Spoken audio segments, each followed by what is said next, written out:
Bismillahirrahmanirrahim. Assalamualaikum warahmatullahi wabarakatuh. Salam sejahtera, salam Malaysia Madani dan selamat pagi Malaysia. Anda bersama kami berdua hari ini, saya Terence Das. Dan juga bersama dengan saya Raja Sufia Raja Arif. Dan hari ini Alhamdulillah 26 Rabiul Akhir 1445 Hijri. Diharapkan anda semua dalam keadaan yang baik. Salam Jumaat, salam penghulu hari. Ya, kita mulakan seperti biasa dengan melihat petikan berita-berita mutakhir yang telah pun berlaku semalam. Dan kita mulakan dengan mesej daripada Yang Amat Berhormat Perdana Menteri untuk meningkatkan tahap kecekapan para penjawat awam. Menurut Yang Amat Berhormat Perdana Menteri, memastikan peraturan diikuti merupakan satu kemestian bagaimanapun pelaksanaan mengikut masa yang ditetapkan dapat menjayakan matlamat yang telah pun ditetapkan. Dan itu adalah satu pandangan yang bukan setakat untuk Kuala Lumpur tapi untuk seluruh negara. Kepantasan atau kecekapan meluluskan setelah mengambil kira semua peraturan yang diteliti dan dicerakinkan sebelum keputusan dibuat, kata Datuk Seri Anwar dalam ucapannya di Majlis Pelancaran Pelan Struktur Kuala Lumpur 2040. Okey, dan selanjutnya pula kita beralih kepada berita selanjutnya iaitu berkenaan dengan jumlah penduduk terjejas banjir di Perak semakin meningkat. Antara perinciannya di sini Sekretariat Jawatankuasa Pengurusan Bencana Negeri Perak dalam kenyataan maklumkan pusat pemindahan sementara PPS Dewan Serbaguna Cikus di daerah Hilir Perak terus menerima pertambahan penduduk terjejas banjir menjadikan 44 orang berbanding 34 orang sebelum ini. Bagaimanapun di PPS Serbaguna Padang Tembak jumlah penduduk terjejas masih kekal sama iaitu 165 orang, diikuti PPS Dewan MPTI iaitu 147 orang. Dan seterusnya pula? Seterusnya kita meninjau kebebasan media yang menjadi tumpuan. Kebebasan media sememangnya sesuatu yang kita perjuangkan. Betul. Namun begitu, soal kebebasan media dan kebebasan bersuara khususnya kandungan media sosial antara isu yang akan menjadi tumpuan pada persidangan Dewan Rakyat pada hari ini ataupun semalam. Menurut aturan urusan mesyuarat menerusi laman sesawang Parlimen, persoalan itu dibangkitkan pada sesi waktu pertanyaan-pertanyaan menteri oleh Ahmad Fadli Syari, PN Pasir Mas. Baguslah PN bertanya soal ini mengenai jaminan kerajaan agar tidak menyalahgunakan Suruhanjaya Komunikasi dan Multimedia MCMC untuk menyekat kebebasan bersuara. Pada sesi yang sama, Ridwan Rubin dari Tenum bertanyakan tentang keberkesanan pelaksanaan program penyeragaman harga bagi menangani kos sara hidup penduduk di kawasan pedalaman terutama sekali Sabah dan kepada Menteri Berangan Luar Negeri dan Kos Sara Hidup. Dan ini adalah antara soalan-soalan yang ditanyakan di dalam Dewan Rakyat.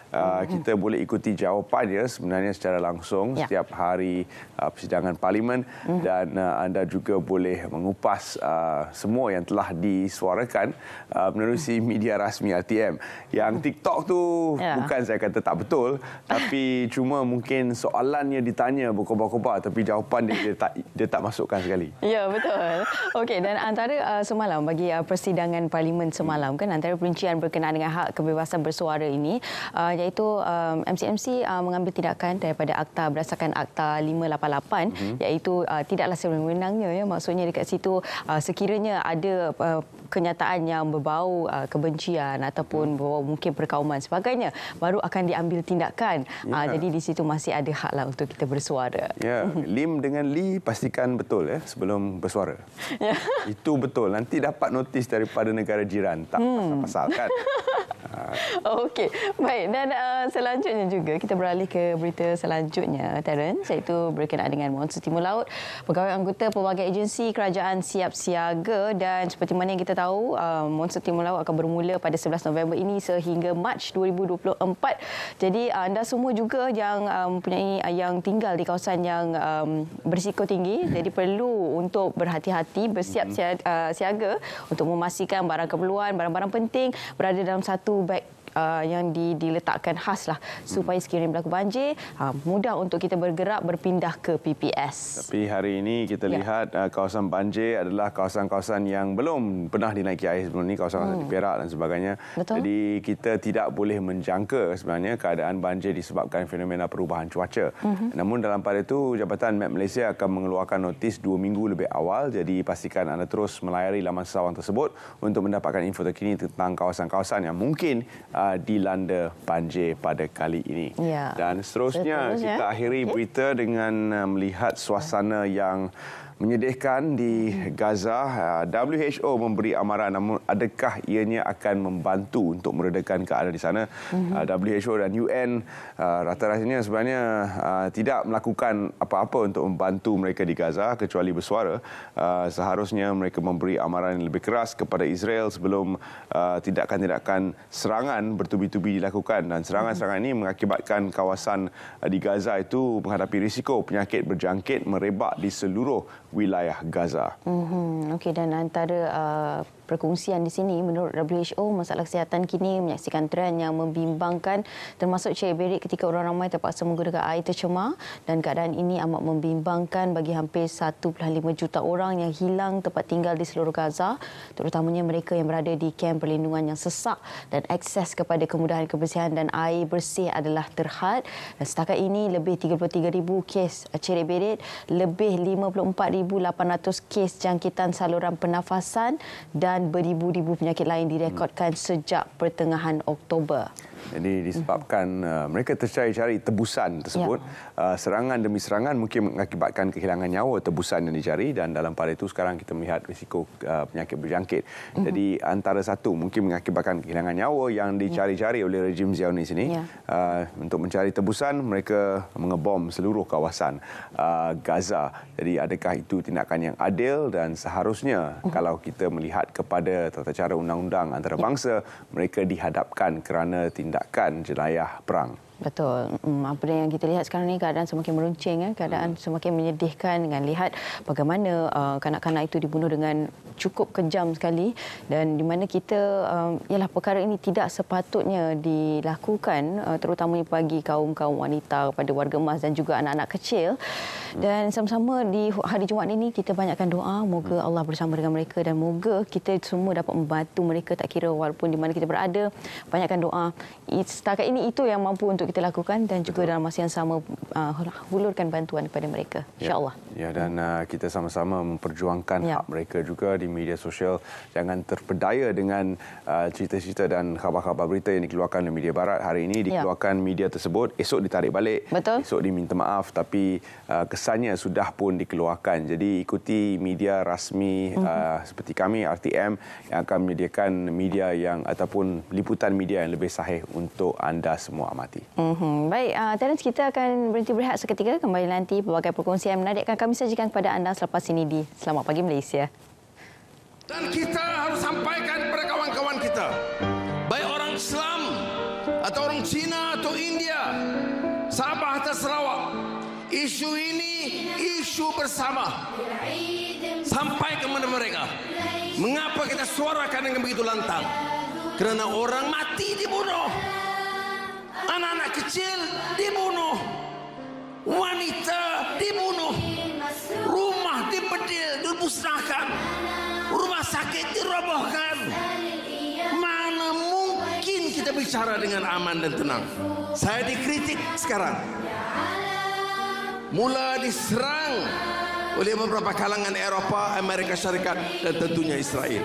Saya beritahu, selagi saya diberi mandat oleh rakyat, saya tidak terima ugutan itu. Kita lawan tetap. Kami tahu,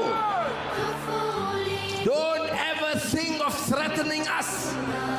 Malaysia is a fiercely independent country. We decide what is right. We understand the meaning of freedom. We are with the Palestinian people in their struggle. Yesterday, today, and tomorrow, inshallah.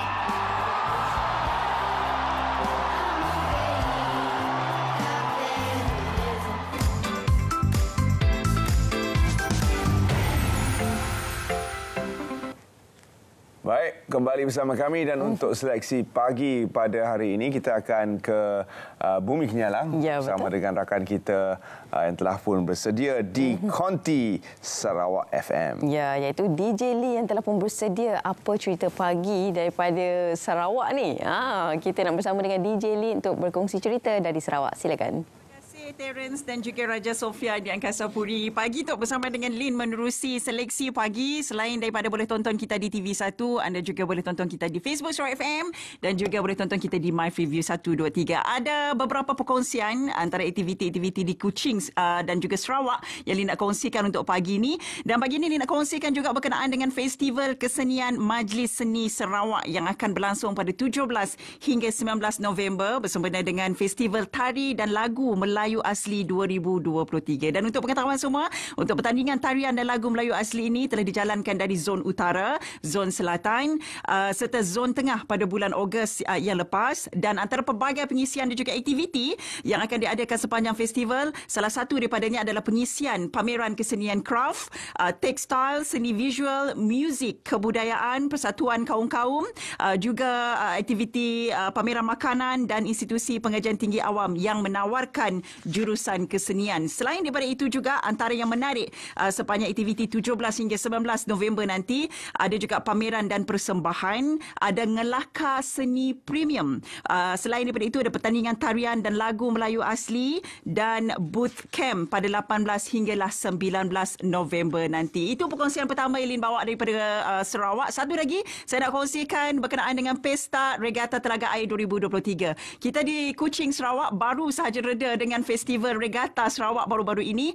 Ada muncul balik Pesta Regata Telaga Air 2023 yang menjanjikan pelbagai pengisian yang luar biasa, yang mana pengalaman yang luar biasa di atas ombak dan angin sejati dari bermula pada 1 hingga 3 Disember nanti. Dan juga bercakap tentang aktiviti yang menarik, semestinya akan ada pertandingan pacu perahu yang hebat, tetapi menjanjikan juga yang mana berkenaan dengan pertandingan pacu perahu yang hebat ini, semuanya akan merasai kemerduan tilawah Al-Quran peringkat kanak-kanak yang pastinya akan menyentuh hati sambil menyaksikan perahu bertarung di air biru. Selain daripada itu, untuk yang meminati sukan juga akan dapat mengikuti pertandingan sepak takraw dan futsal yang sangat kompetitif. Selain daripada itu juga, untuk pesta ini akan ada pertandingan memancing. Untuk anda yang suka memasak, boleh juga memasak. Ada karaoke dan juga banyak lagi lah. Ada juga poco-poco, poco-poco kreatif. Selain daripada itu, untuk anak-anak, untuk kanak-kanak juga ada pertandingan mewarna, manakala warga emas pasti akan terhibur dengan acara nopeng dan juga bertandak. Itu antara pengisian berkenaan dengan Pesta Regata kali ini yang penuh dengan kemeriahan. Dan jangan lupa orang Sarawak 1 hingga 3 Disember kelak, pastinya kita semua akan memeriahkan Pesta Telaga Air 2023. Ya, antara dua perkongsian Lin kongsikan. Satu lagi, perkongsian berkenaan dengan Food Republic tu. Yang mana Food Republic pastinya akan menemui warga Kuching. Saya rasa tu dah start dah pun. Yang mana akan menjanjikan festival makanan yang dimeriahkan oleh beberapa artis di Semenanjung Malaysia dan juga di Sarawak, dengan makanan-makanan viral pun ada juga. Selain daripada itu, ada juga Halloween Wonderland Festival Kanan Square. Yang mana acara kolaborasi tu bersama dengan 10 hari yang diadakan, dan pastinya yang menariknya ada menjanjikan taman ajaib yang berhantu yang pastinya menawarkan aktiviti yang berdebakan. Selain daripada itu, ada kios makanan juga, ada kios minuman dan penglibatan kepada seluruh rakyat Sarawak yang berada di Kuching. Sekiralah di sini pun berada sama-sama untuk memeriahkan beberapa aktiviti yang Lin kongsikan tadi lah. Antara yang menariknya Festival Kesenian Majlis Seni Sarawak, ada juga berkenaan dengan Pesta Regata Telaga Air, dan antara 3 perkongsian Lin untuk pagi ini. Dan kita mengharapkan sampai di situ. Okey. Jadi untuk 3 perkongsian yang Lin nak kongsikan untuk pagi ini bersama dengan kita-kita yang berada di Bumi Kenyalang. Semestinya ramai yang akan memeriahkan untuk festival ini nanti. Apapun, kita kembali kepada rakan kita di Angkasa Puri bersama Terence dan juga Raja Sofia. Terima kasih DJ Lin. Kalau anda berfestival di sana, kami pun bakal berfestival di sini. Festival Murku, festival Wah, ini daun pisang. Sambut kat mana? Saya tak sambut, tapi sebenarnya saya akan makanlah. Okey. Saya menantikan bersama anda juara hidangan di Pabali untuk hujung minggu ini. Wah, seronok ya. Jangan lupa jumpa saya. InsyaAllah. Okey. Baik, dan seterusnya para penonton, kita nak kongsi kepada anda semua satu kapsul iaitu berkenaan dengan biar betul. Jadi ini untuk antara anda yang mencari mereka nak mencarikan berita yang betul dan sahih. Di sinilah tempatnya. Jadi jom sama-sama kita saksikan.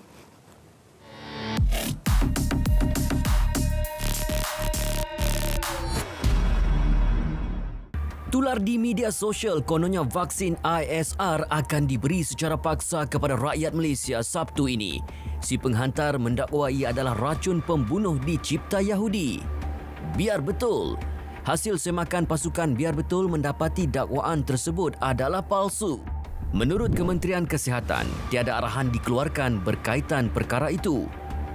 Malah vaksin ISR itu sebenarnya tidak wujud. Orang ramai dinasihat tidak menyebar maklumat tidak sahih. Penyebaran perkara seumpama boleh menimbulkan kekeliruan dan mencetuskan kegusaran. Henti penyebaran berita palsu atau anda bakal didakwa. Segera lapor maklumat palsu atau dakwaan fitnah kepada SKMM. Biar betul, tak pasti, jangan kongsi.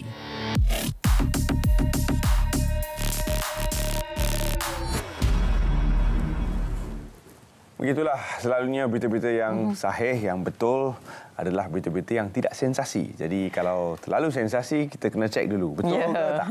Betul, laju je viral lah. Laju je dia viral. Macam harga barangan. Betul. Ini selalu viral ni. Okey, baik, kita nak bercakap tentang skim harga maksimum musim perayaan Deepavali 2023. Dan bersama dengan tetamu kita di studio, saya kenalkan iaitu Dato' Azman Adam, merupakan Ketua Pengarah Penguatkuasa Kementerian Perdagangan Dalam Negeri dan Kos Sara Hidup. Assalamualaikum, Dato'. Assalamualaikum. Terima kasih kerana bersama kami dan soalan pertama saya rasa kita jawab dulu yang sensasi lah yang berkaitan dengan ayam ni. Ya. Ayam harganya telah pun diapungkan. Ya. Jadi adakah ia akan dimasukkan semula dalam senarai barangan terkawal atau bagaimana? Adakah kari ayam yang akan dihidangkan nanti akan menjadi kari ayam paling mahal? Okey, terima kasih Terence dan juga Raja. Jadi alhamdulillah pada 30 hari bulan Oktober yang lalu, Yang Berhormat Menteri Kementerian Pertanian dan Keterjaminan Makanan telah membuat pengumuman bahawa mulai 1 November tiada lagi harga kawalan untuk ayam. Dan mulai 1 November kita telah melaksanakan pemeriksaan dan operasi besar-besaran di seluruh negara. Dan alhamdulillah kita tengok kedudukan harga ayam agak stabil selepas daripada kita apungkan, dan kita juga dapati bahawa tiada lagi isu-isu berkaitan dengan bekalan, kos-kos yang tidak sepatutnya dikenakan kepada pengguna nampaknya telah hilang. Jadi ini telah menyebabkan kerajaan mengambil keputusan oleh kerana keadaannya stabil, kita tidak membuat kawalan pada kali ini untuk skim harga maksimum, yang mana kita telah laksanakan skim ni sejak tahun 2000 lagi. Dan ini antara kali yang pertama jugalah kita tidak memasukkan ayam sebagai item kawalan kita, sebab pada pandangan kerajaan benda tu dah stabil dan let the market forces to determine the price. InsyaAllah. Okey, jadi adakah ia akan dimulakan dan dilaksanakan bagi perayaan-perayaan tertentu sahaja, Datuk? Jadi untuk skim musim perayaan ini sebenarnya kita melihat kepada beberapa perkara. Yang pertamanya ialah kita tengok potensi ataupun kemungkinan barang ni akan menjadi lebih mahal daripada biasa. Jadi oleh sebab itulah kita mengadakan skim kawalan harga. Jadi kita akan tengok kepada perkara-perkara ataupun item-item yang penting untuk sesuatu perayaan. Contohnya kalau untuk Raya Cina, dia ada makanan dia. Untuk Gawai, ada makanan dia dan sebagainya. Jadi kita tengok kepada item-item tersebut. Jadi untuk skim harga maksimum tahun 2023 untuk Deepavali ini, kita telah memutuskan untuk membuat kawalan terhadap 8 item sahaja. Tapi 8 item ni sebenarnya banyak lagi item lain. Sebagai contohnya telur masih lagi buat kuasa. Gula, beras, minyak masak dan sebagainya masih lagi buat kuasa. Yang sedia ada.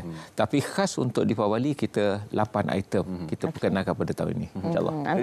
Antaranya? Okey, 8 item pada tahun ini yang akan kita kawal adalah daging kambing biri-biri import, bertulang, tomato, cili merah, kelapa biji, kelapa parut, bawang merah kecil India, bawang merah besar import dan juga kacang dal. Itu 8 item yang mana kalau kita tak kawal, yang pertama mungkin akan berlaku gangguan bekalan. Dan yang kedua, kemungkinan harga ni boleh naik. Dan harga ni boleh naik dalam 3 keadaan. Yang pertama, sebelum raya lagi dah naik, ataupun pada hari raya, ataupun selepas perayaan tu.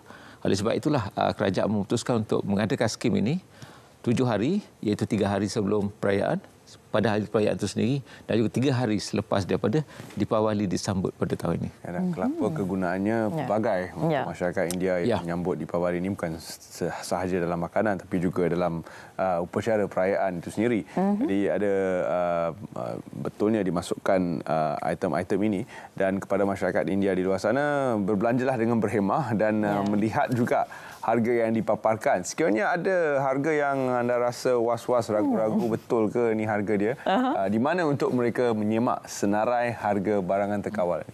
Okey, yang pertama, Terence, apa yang kita buat untuk memudahkan pengguna kita, setiap item yang kita kawal tadi, yang 8 tadi tu, ada lagi yang telur ke apa ke, dia juga tertakluk kepada penandaan tanda harga berwarna merah jambu, pink. Jadi itu untuk membezakan antara item yang dikawal harganya dengan yang tidak dikawal. Jadi apabila kita kawal harganya, maka mereka hendaklah menjual pada harga tersebut ataupun di bawah harga tersebut. Tidak boleh melebihi. Sekiranya melebihi harga tersebut adalah merupakan satu kesalahan. Jadi di mana kita nak dapat harga ni? Jadi harga ni saya rasa dekat website kita ada. Dan juga kalau kita pergi ke pasar-pasar, supermarket, dan biasanya dia akan dipamerkan jugalah untuk rujukan pengguna-pengguna kita.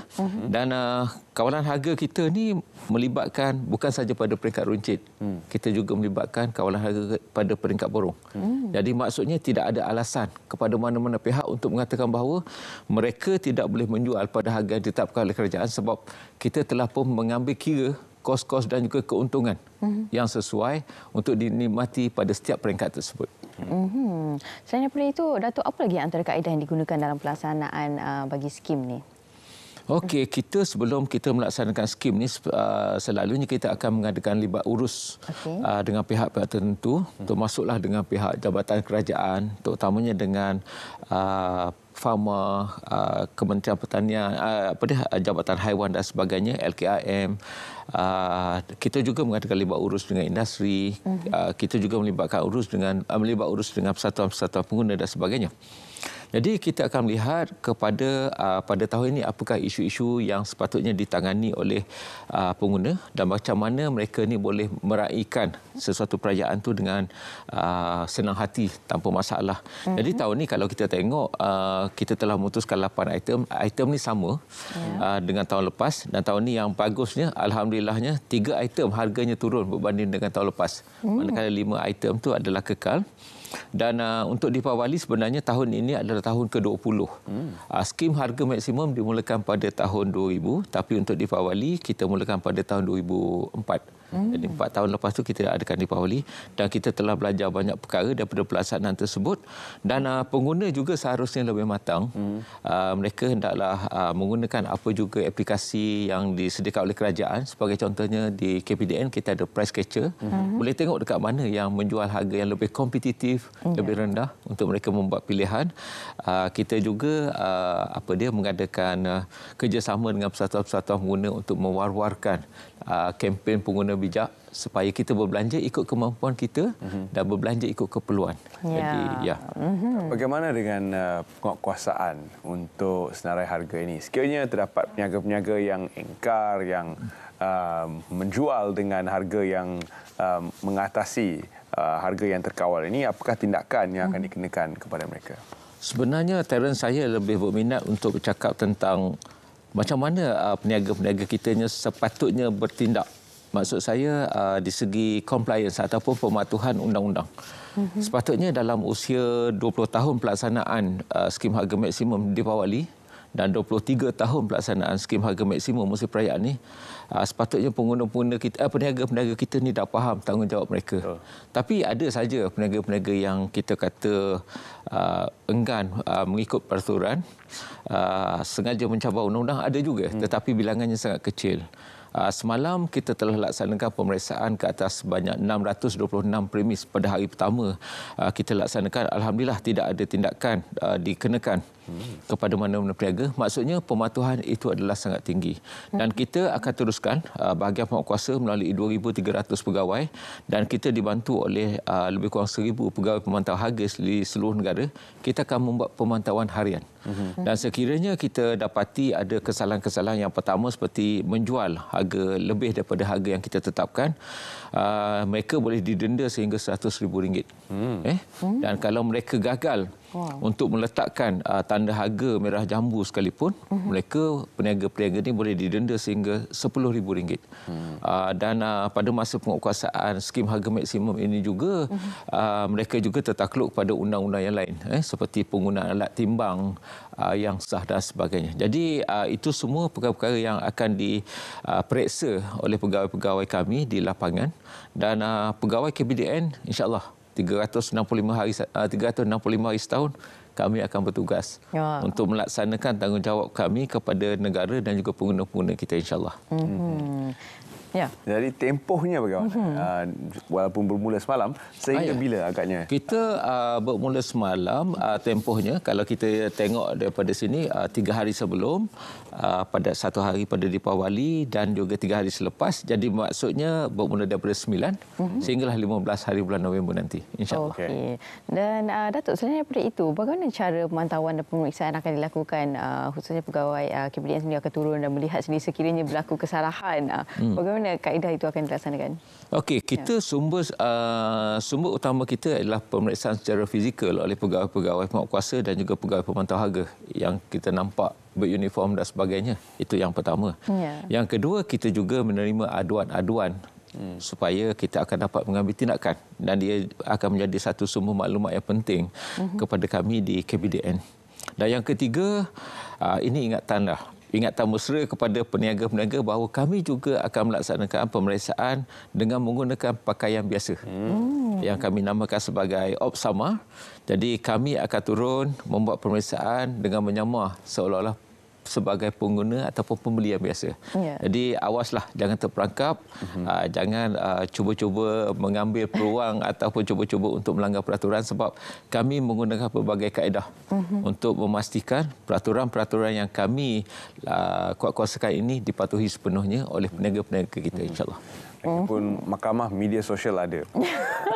Orang awam sekarang ni walaupun mungkin mereka belum komplain ataupun belum memuatkan sebarang tindakan kepada KPDN, sudah wawarkan di laman media sosial masing-masing. Itu tempat pertama. Itu tempat pertama.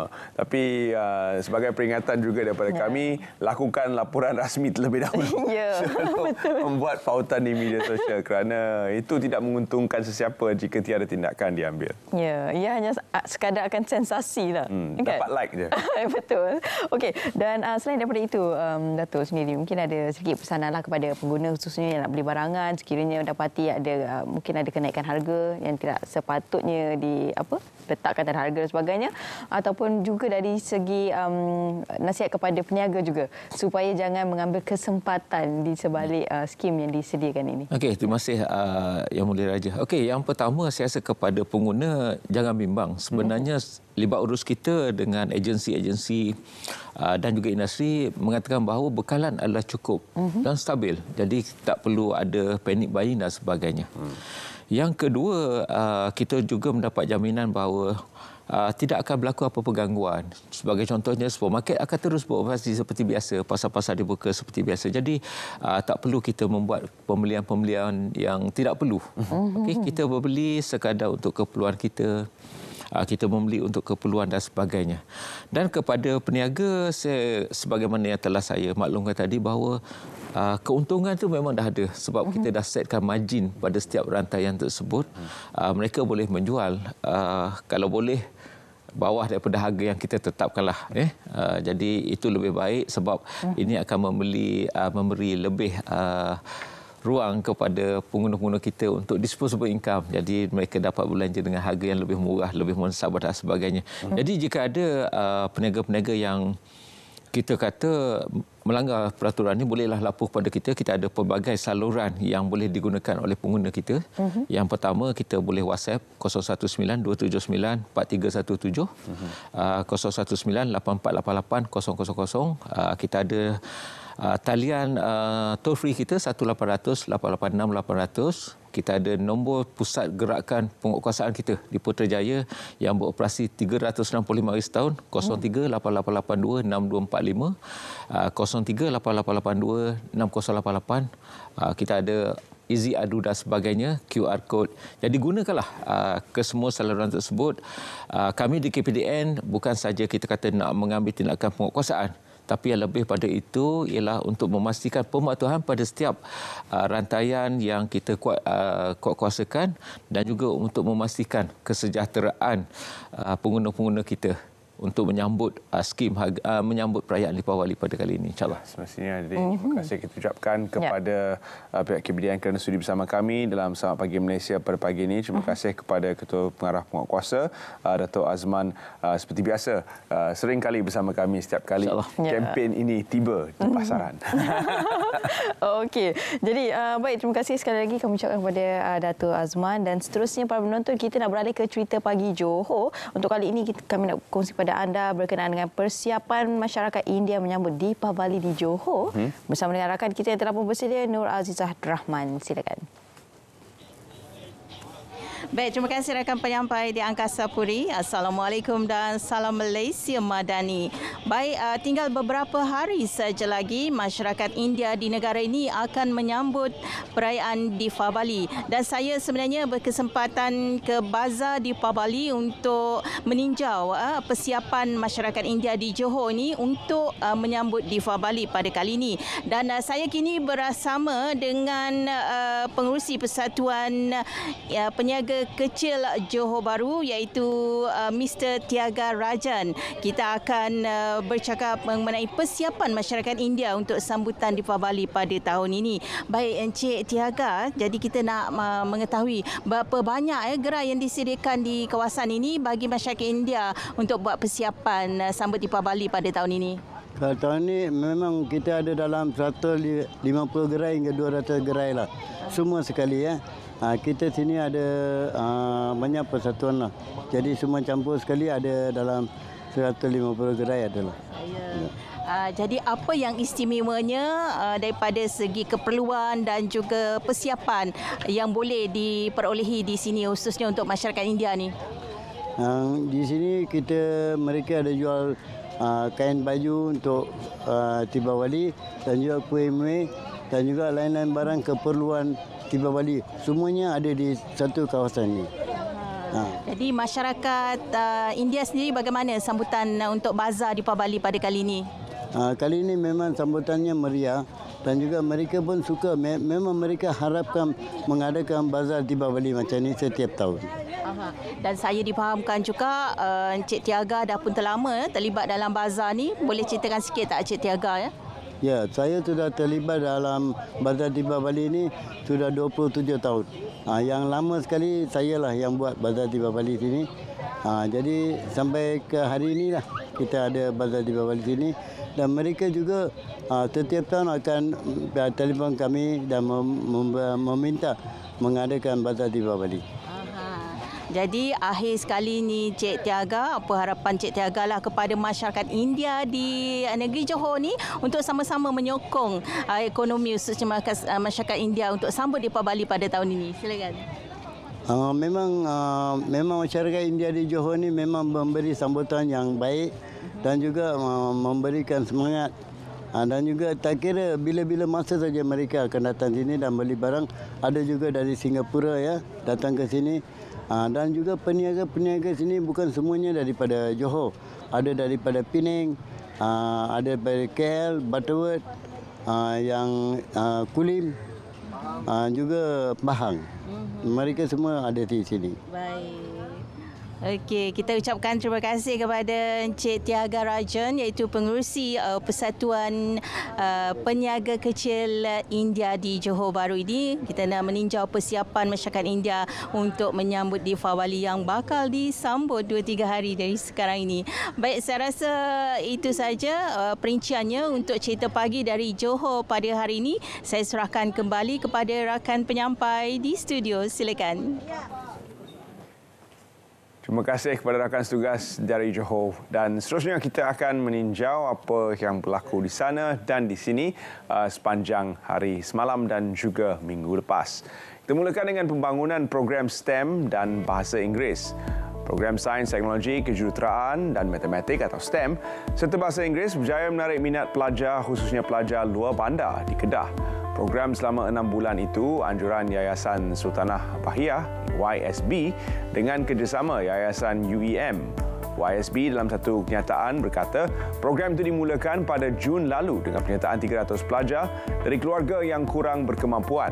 Mereka yang terlibat adalah pelajar tingkatan 1 hingga tingkatan 3, melibatkan 10 buah sekolah di daerah Kota Star, Kuala Muda, Yan, Pendang, Baling dan Sik. Seterusnya, bantuan mangsa banjir. Agensi Agama di bawah Jabatan Perdana Menteri memperuntuk hampir RM96,000 bagi membantu penduduk terjejas banjir di Dengkil, Selangor. Disalur kepada penduduk yang berlindung di PPS Dewan Sekolah Menengah Kebangsaan Dengkil dan bantuan berupa wang tunai serta barang keperluan asas.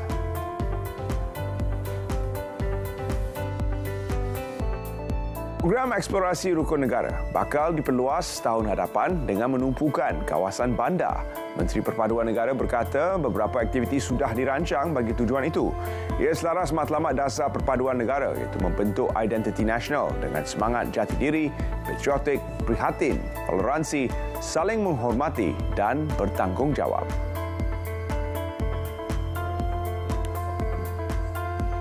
Seterusnya, sasaran 9,000 penerima bantuan lesen memandu motosikal B2 MyLesen dijangka selesai akhir tahun ini. Setakat ini 7,664 penerima dari golongan B40 mendapat manfaat inisiatif tersebut. Program JPJ itu dilancar sejak Mei lalu. Menerima peruntukan RM2.7 juta menerusi belanjawan 2023.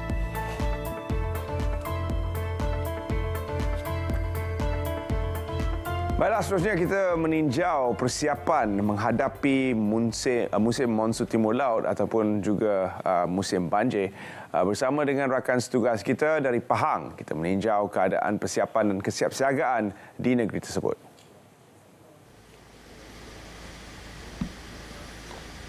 Baik, terima kasih. Assalamualaikum dan selamat pagi. Jabatan Meteorologi Malaysia, Met Malaysia menjangkakan monsun timur laut akan bermula pada hari esok. Jadi, untuk mengetahui kesiapsiagaan bagi Kerajaan Pahang menghadapi bencana ini, saya kini bersama dengan Exco Kebajikan Masyarakat Pembangunan Wanita dan Keluarga Pahang, Datuk Sabaria Saidan.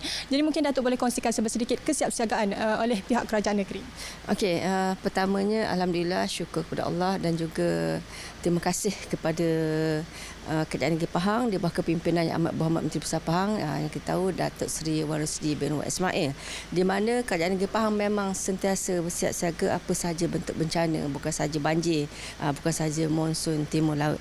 Tapi menjawab kepada soalan adik tadi, memang Kerajaan Negeri Pahang telah bersiap siaga untuk monsun timur laut, di mana Kerajaan Negeri Pahang telah membuat perolehan sebanyak 7.6 juta ringgit Malaysia bagi mempersiapkan segala jenis bantuan kepada mangsa banjir. Contohnya selimut, tuala, makanan sedia untuk dimakan, ready to eat, dan juga hygiene kit. Termasuk juga pampers ataupun sedikit keperluan lain lah. Tuala, asas makanan kering yang kita telah edarkan kepada pangkalan hadapan di seluruh negeri Pahang. Jadi setakat ini bagaimana dengan pengedaran di pangkalan hadapan? Okey, di pangkalan hadapan kita telah mengedarkan setakat ini kita ada 11 daerah dan telah mengedarkan tinggal 4. Maknanya 7 telah diedarkan, dan insya-Allah kita akan mengedarkan barangan tersebut dalam masa terdekat ini. Okey. Ada berapa PPS yang dibuka? Okey, PPS pusat sementara kita 800 lebih. Dengan kekuatan anggota JKM sampai hampir 1,100 orang. Sekarang ini kesiapsiagaan di PPS tu macam mana? Okey, macam saya katakan tadi, kita semua dah siap sedia dan sekiranya kalau kita boleh, kita memang tak naklah banjir bencana. Tapi sekiranya andainya terjadi, kita dah standby semua jenis barang. Jadi mungkin Datuk ada nasihat kepada mereka yang tinggal di kawasan berisiko.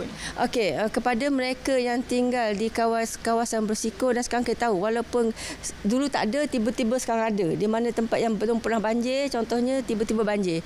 Okey, apabila ada nasihat daripada pihak berkuasa, contohnya minta berpindah, sila ikut arahan. Maksudnya jangan kita nak tunggu air naik sebab kita tak tahu. Kadang-kadang tu banjir datang waktu malam. Jadi kita bimbang tak ada siapa yang akan membantu kita nanti. Terima kasih di atas perkongsian itu tadi. Dan seperti yang Datuk katakan tadi, sentiasa berwaspada. Dan untuk itu kita kembali dulu ke Angkasa Puri. Silakan.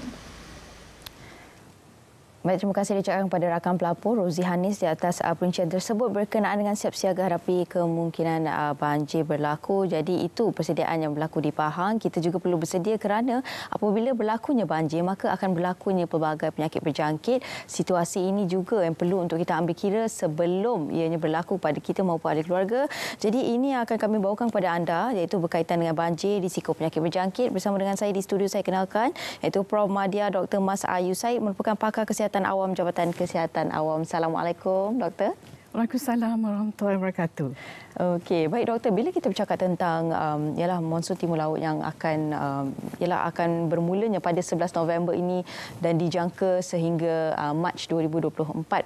Apa yang berlaku adalah sekiranya situasi banjir ini telah pun berlaku di beberapa negeri sebenarnya, dan apa yang membimbangkan adalah anak-anak kecil yang akan bermain dengan air-air banjir tersebut, dan akhirnya ia akan mengundang padah, iaitu penyakit-penyakit berjangkit akan berlaku pada anak-anak mereka maupun keluarga. Sebagai permulaannya, Doktor. Okey, bismillahirrahmanirrahim. Terima kasih, Sofia. Ya, memang kita tahu bahawa risiko banjir ini bagi rakyat Malaysia pada waktu monsun timur memang perkara yang lazimlah yang berlaku setiap tahun. Dan kanak-kanak adalah golongan yang terdedah, ya. Mereka ingat ini adalah pesta air, dia menjadi begitu excited, ya. Oleh itu, ibu bapa sebenarnya perlu memantaulah anak-anak mereka supaya tidak bermain air banjir. Risiko yang akan dihadapi adalah seperti penyakit bawaan air dan makanan. Contohnya seperti keracunan makanan, taun ataupun kolera, demam taifod, kepialu dan juga hepatitis A. Dan gejalanya dan komplikasinya berbeza mengikut punca penyakit. Oh, okey. Dan apa antara komplikasi yang akan berlaku sekiranya daripada penyakit-penyakit yang disebutkan oleh doktor tadi? Okey, pada dasarnya dia punya gejala adalah self-limiting. Maksudnya apabila seorang tu dapat gejala, mereka akan dapat mungkin mirit, muntah-muntah dan dia baik sendiri, ya. Tapi ada beberapa benda yang perlu dipantau, iaitu apabila kes itu menjadi semakin teruk yang boleh menyebabkan komplikasi. Dan komplikasi spesifik yang boleh terjadi adalah seperti dehidrasi, ketidakseimbangan elektrolit, jangkitan kuman di dalam darah, kegagalan fungsi buah pinggang, kegagalan hati, dan ia juga boleh menyebabkan kematian. Maksudnya apa yang disebutkan doktor tu, benda ni nampak macam biasa tapi akhirnya akan memberi kesan yang agak teruk sebenarnya kan kepada anak-anak ataupun kita sendirilah. Jadi bila kita bercakap tentang perkara ini, ada di kalangan mereka yang ditempatkan di PPS, di situ juga akan mengalami kekurangannya bekalan air bersih. Doktor. Jadi dekat situ pun akan mengalami kesukaran untuk mendapatkan makanan yang bersih, mendapatkan air minuman yang bersih. Jadi itu antara perkara yang cukup membimbangkan juga, Doktor. Okey. Sebenarnya apabila berada di pusat pemilihan sementara, ada beberapa perkara yang perlu diambil oleh mereka yang terjejas. Contohnya makanan yang disediakan. Apabila makanan yang disediakan itu disediakan di PPS, maka makanan itu perlu diambil dalam masa 4 jam. Kerana kita tak ada peti ais nak simpan makanan tersebut. Betul. Dan makanan tersebut dalam masa 4 jam tu kalau tidak diambil, tak dihabiskan, maka perlu disimpan ditutup supaya tidak terdedah kepada lalat. Okey. Dan mereka juga perlu memastikan mereka mengambil air yang bersih. Contohnya jika diberi air yang dibotolkan, mineral water, ataupun pastikan air itu dimasak, dan makanan yang sebenarnya dia kena pastikan makanan itu perlu dimasak seterusnya. Saya nak beri nasihat supaya waktu musim banjir ni di PPS, elaklah makanan-makanan sayur-sayur yang mentah, ulam-ulaman, dan sekiranya dibeli buah, contohnya buah apple, pastikan kulit makanan buah tersebut dikupas. Okey. Dan bagi ibu bapa yang punya bayi, kalau nak sediakan susu, pastikan tangan itu dibasuh dengan bersih sebelum menyediakan susu kepada anak atau bayi mereka. Maksudnya basuh tangan itu pun menggunakan sumber air yang bersih dahulu kan, doktor? Ya, betul. Kan? Okey, dan apa lagi antara langkah-langkah yang perlu diambil ataupun dilakukan untuk memastikan kesihatan kita dalam keadaan yang baik walaupun berada di PPS, atau mungkin ada yang di kalangan kita yang mungkin terperangkap di rumah sebagainya, apa langkah-langkah yang perlu dilakukan? Okey, kita cakap sebenarnya persediaan sebelum banjir itu sangat penting di mana maklumat kita yang diberikan tadi bahawa tempat yang tak pernah banjir berisiko pun pernah boleh berlaku banjir. Betul. Jadi tips-tips yang perlu diambil berat adalah yang pertama iaitu persediaan. Persediaan iaitu kita pastikan ahli keluarga kita siapa yang berisiko tinggi. Contohnya sekiranya ahli keluarga kita ada yang bedridden ataupun yang perlukan hemodialisis, kita perlu hubungi pihak klinik kesihatan yang terdekat supaya mereka ditempatkan tempat yang selamat dan boleh menerima rawatan selanjutnya. Mereka tak sesuai di tempat di PPS. Dan juga sekiranya ada ahli keluarga yang mengandung, mereka sebenarnya perlu kita perlu buat persiapan lebih rapi bagi ibu, bagi anak yang bakal lahir, barang-barang baby semua Jadi dan juga bagi pesakit yang mempunyai pesakit kronik, mereka perlu menyediakan ubat-ubatan yang secukupnya.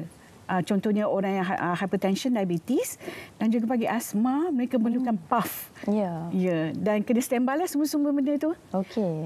Saya juga sebenarnya ingin menyarankan sekiranya mereka air dah mula masuk ke kawasan rumah ada berapa benda yang dia kena ingat. Sementara menunggu pasukan penyelamat sampai ke rumah mereka. Nombor 1, bawa dokumen pengenalan diri. Itu sangat penting. Nombor 2, bawa air mineral ataupun makan dalam tin. Sebab kita tak tahu dalam masa sejam mereka perlu makan. Betul. Dan mereka juga perlu membawa first aid kits.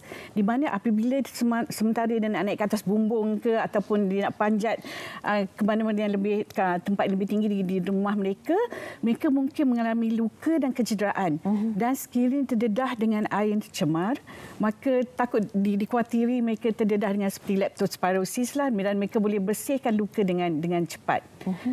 Dan tips sekali saya sedengar tadi, sekiranya banjir berlaku waktu malam alat yang paling penting adalah lampu suluh. Lampu suluh, betul. Ya, betul. Sebab tu lampu suluh tu penting sebab bekalan elektrik akan terputus. Jadi dalam keadaan gelap tu nak cari tempat selamat untuk berlindung dan menunggu dan juga menunggu orang yang datang untuk menyelamatkan tu. Jadi dia boleh berkomunikasi melalui menunjukkan lampu suluh supaya mereka dapat diselamatkan dengan cepat. Ya, itu dia. Antara yang lain juga selain daripada barang-barang yang kita kongsikan tadi, kalau kita dapat kongsikan kembali, iaitu antaranya seperti power bank, perlukan juga kita bawa whistle kan, dan juga pakaian-pakaian bersih perlu disediakan juga dalam beg kecemasan tersebut sekiranya anda terperangkap, anda perlu untuk berpindah ke PPS, maksudnya dah ada satu beg yang tersedialah lengkap semuanya. Okey, selain daripada itu juga doktor, doktor boleh kongsilah kepada kami juga berkenaan dengan risiko berlakunya sekiranya mereka yang mempunyai penyakit kronik kan, kan. Ialah apa lagi antara persediaan selain daripada sediakan ubat-ubatan tadi berada dalam satu beg kecemasan, apa lagi persediaan lain? Sebab kita tahu mereka yang mempunyai penyakit yang berisiko tinggi ini, kesihatan mereka memang sangat dalam keadaan yang fragile. Jadi perlu sentiasa berhati-hati. Jadi apa lagi antara persediaan lain, doktor? Okey, di tempat PPS ni penyakit berjangkit senang menular ya. Jadi apabila mereka dapati ada orang lain yang batuk-batuk, sebenarnya face mask tu memang disarankan untuk mereka pakai sebab immune body mereka antara yang rendah kalau dibanding dengan orang yang sihat ya. Dan juga mereka kena pastikan pemakanan yang sihat. Bukan pemakanan, maknanya kena makan rehat yang secukupnya. Dan juga sekiranya mereka stres di PPS, harap dapatlah share kerisauan mereka bersama orang yang dipercayai. Okey, dan itu bagi mereka yang mempunyai penyakit-penyakit kronik kan yang berisiko tinggi. Selain daripada itu, sekiranya mereka yang terkena penyakit berjangkit ketika musim banjir ini sendiri, doktor kan, bagaimana untuk mendapatkan rawatan dan juga memastikan semua dalam keadaan yang ialah kembali sihat? Apabila ialah kita pun tak nak benda ini terjadi, tapi sekiranya ianya berlaku, apa antara rawatan-rawatan yang akan diberikan kepada pesakit-pesakit ini? Okey. Di PPS sebenarnya ada ahli jawatankuasa ataupun komiti yang sentiasa memantau kesihatan, kebajikan bagi orang yang terjejas, dan sekiranya mereka mempunyai apa-apa gejala bagi bawaan air dan juga makanan seperti cirit-berit dan sebagainya, mereka perlu memaklumkan kepada orang yang menjaga PPS tersebut. Sebab sekiranya didapati gejala atau simptom-simptom tersebut makin teruk, maka sebenarnya mereka perlu dibawa ke mendapat rawatan dengan segera. Okey, tadi doktor juga ada menyentuh tentang jenis-jenis penyakit yang ada kan. Jadi kalau boleh doktor kongsikan kembali berkenaan dengan penyakit-penyakit yang ada dan apa antara gejala-gejala yang akan berlaku, sebab setiap daripada penyakit ini gejalanya berbeza, doktor kan? Okey, untuk penyakit bawaan air dan makanan, gejala yang selalunya common yang biasa adalah cirit-berit, muntah, mual, dan mungkin ada demam ya. Okey. Dan saya ingin juga menyentuh penyakit lain selain pada bawaan air dan makanan. Contohnya jangkitan kulit bawaan air banjir. Ini disebabkan kadang mereka kadang-kadang terpaksa meredah air banjir sebelum sampai ke PPS. Okay. Jadi apa masalah yang timbul apabila mereka mungkin mendapat radang kulit seperti dermatitis, dan kulit mengelupas, luka dan ulcer kulit. Dan gejala ini lebih teruk pada orang yang telah ada eczema ataupun psoriasis. Jadi bila-bila ada masalah macam ni, apabila yang paling penting selepas sampai di tempat PPS, bersihkan diri, pakai pakaian bersih dan cek diri sendiri. Sekiranya ada luka, dapatkan rawatan yang segera. Antara penyakit lain juga yang mungkin sebab dia terdedah dengan air adalah penyakit konjungtivitis ataupun sakit mata. Sebab kita tahu bahawa apabila banjir berlaku, maka air limpahan tu sebenarnya ada bersamanya sampah sarap dan juga air kumbahan. Jadi nampak saja air banjir sebenarnya ada banyak mikroorganism, parasite, virus di dalam air tersebut. Jadi apabila berlaku konjungtivitis, sebenarnya orang lain perlu peka supaya tidak berkongsi dengan barang-barang peribadi seperti tuala ataupun ialah barang-barang peribadi mereka, sebab apabila ada konjungtivitis ni, sentuhan air mata tu sebenarnya sangat infectious. Dia akan berjangkit kepada orang dah. Ramai ahli keluarga pula semua terkena kan, doktor kan? Okey. Jadi itu antara penyakit-penyakit yang perlu untuk kita tahulah sekiranya berlakunya situasi banjir, apakah kemungkinan yang penyakit-penyakit berjangkit akan berlaku. Jadi terima kasih saya ucapkan kepada tetamu saya, Prof. Madya Dr. Mas Ayu Wahyu Said merupakan pakar kesihatan awam Jabatan Kesihatan Awam Pusat Perubatan Universiti Malaya. Terima kasih banyak doktor atas perkongsian tersebut. Jadi jangan lupa untuk sediakan beg kecemasan anda. Perlu ada baju, power bank, ubat-ubatan dan juga bagi anak-anak yang ada enzima juga perlu ada ubat-ubatan mereka sekiranya terkena air banjir tersebut, perlu untuk mendapatkan rawatan secara segera sebelum berlakunya penyakit kulit dan sebagainya. Baik, dan para penonton, seterusnya kita nak berhenti berehat seketika. Kembali nanti banyak lagi perkongsian menarik akan kami sajikan kepada anda selepas ini.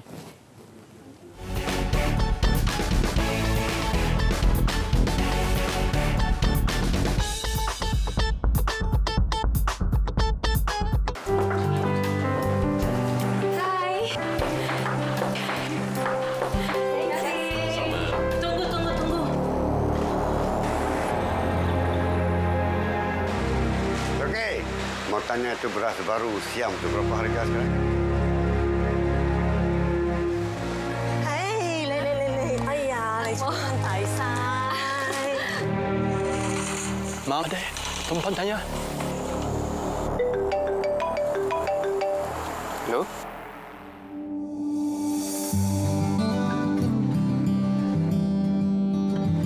Cik. Ya. Hantar ni dulu Tak apa. Uncle lah. Uncle, tadi Uncle tunggu apa sore, Uncle? Saya nak pergi di depan. Ayah ini depan saja. Mari. Uncle ikut saya. Minta maaf. Tak apa. Terima kasih banyak. Okey, ya.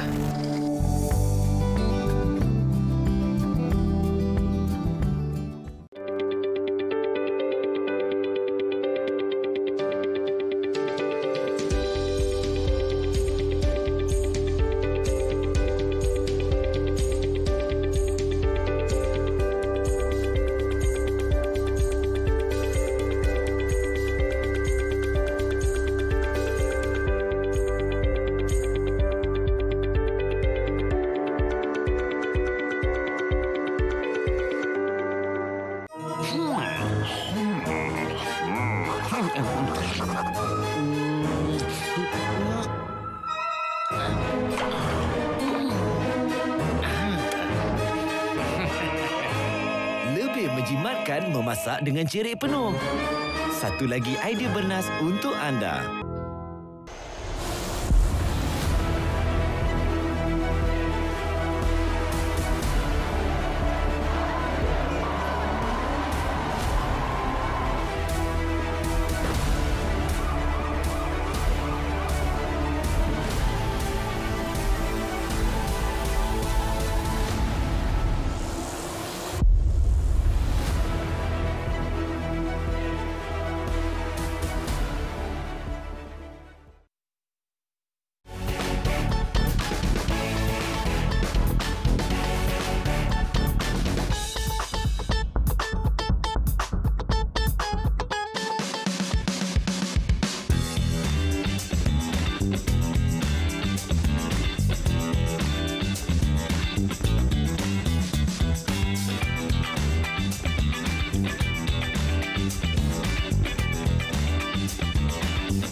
Ya, pencarian jutawan SSI telah pun bermula dan bersama saya dari Bank Muamalat kita bawakan ketua depositnya Encik Wan Hosni. Wan Kamal, terima kasih kerana bersama kami Encik Wan. Selamat pagi.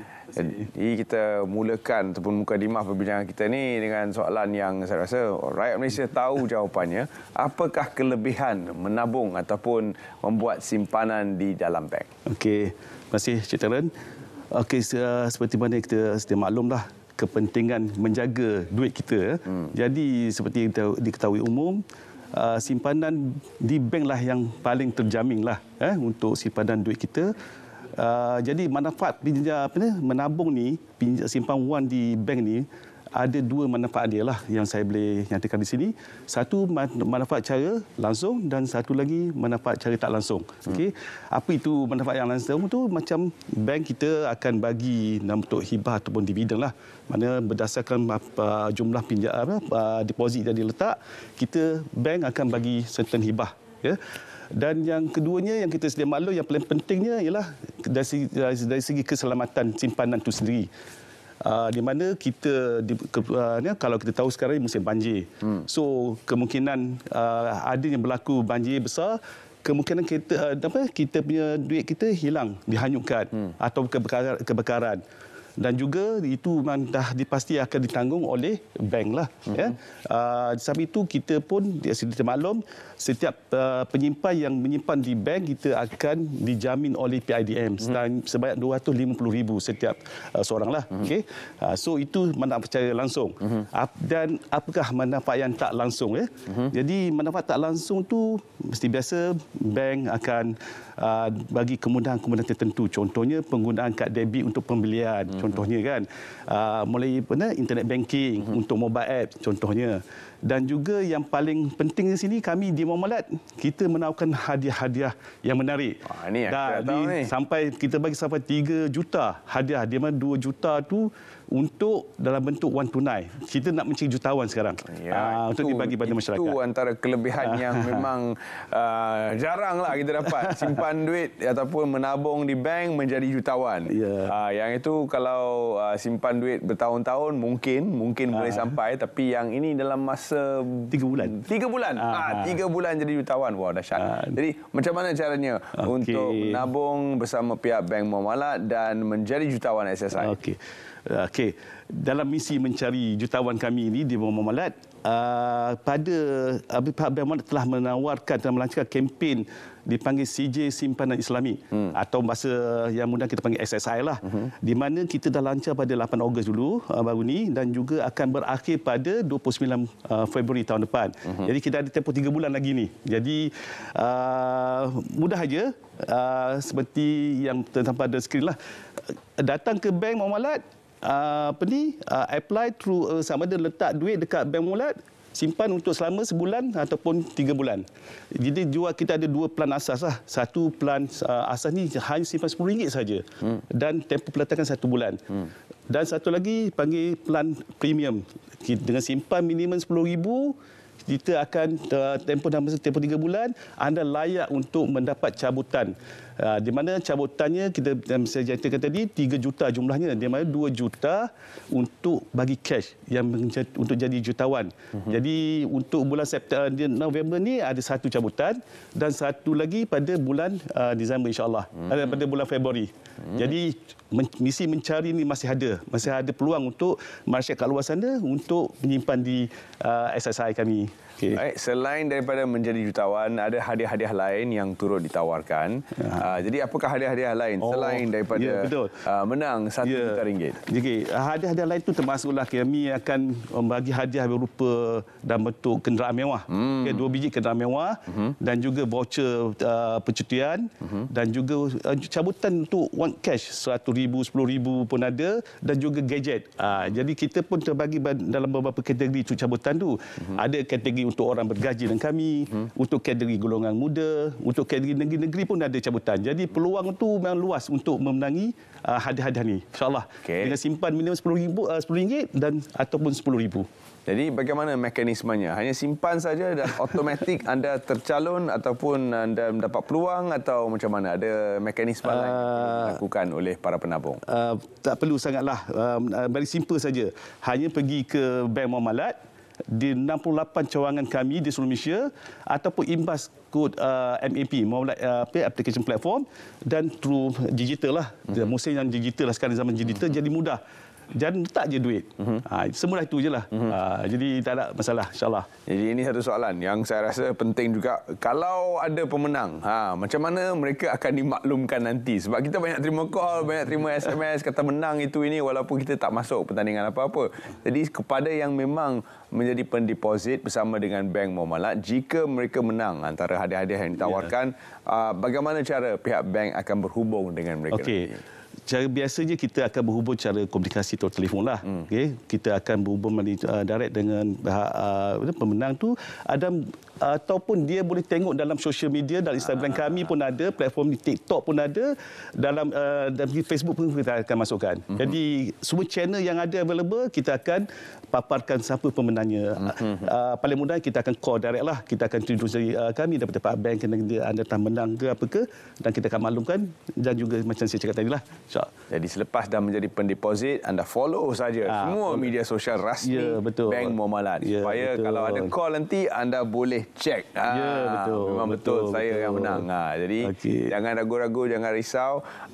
Pendeposit anda boleh lakukan deposit secara persendirian, iaitu pergi sendiri kepada bank, iaitu cara yang offline ataupun cara yang online, iaitu dengan melakukan pembayaran deposit ataupun pendeposit menerusi kaedah OTC. Betul. Senang saja.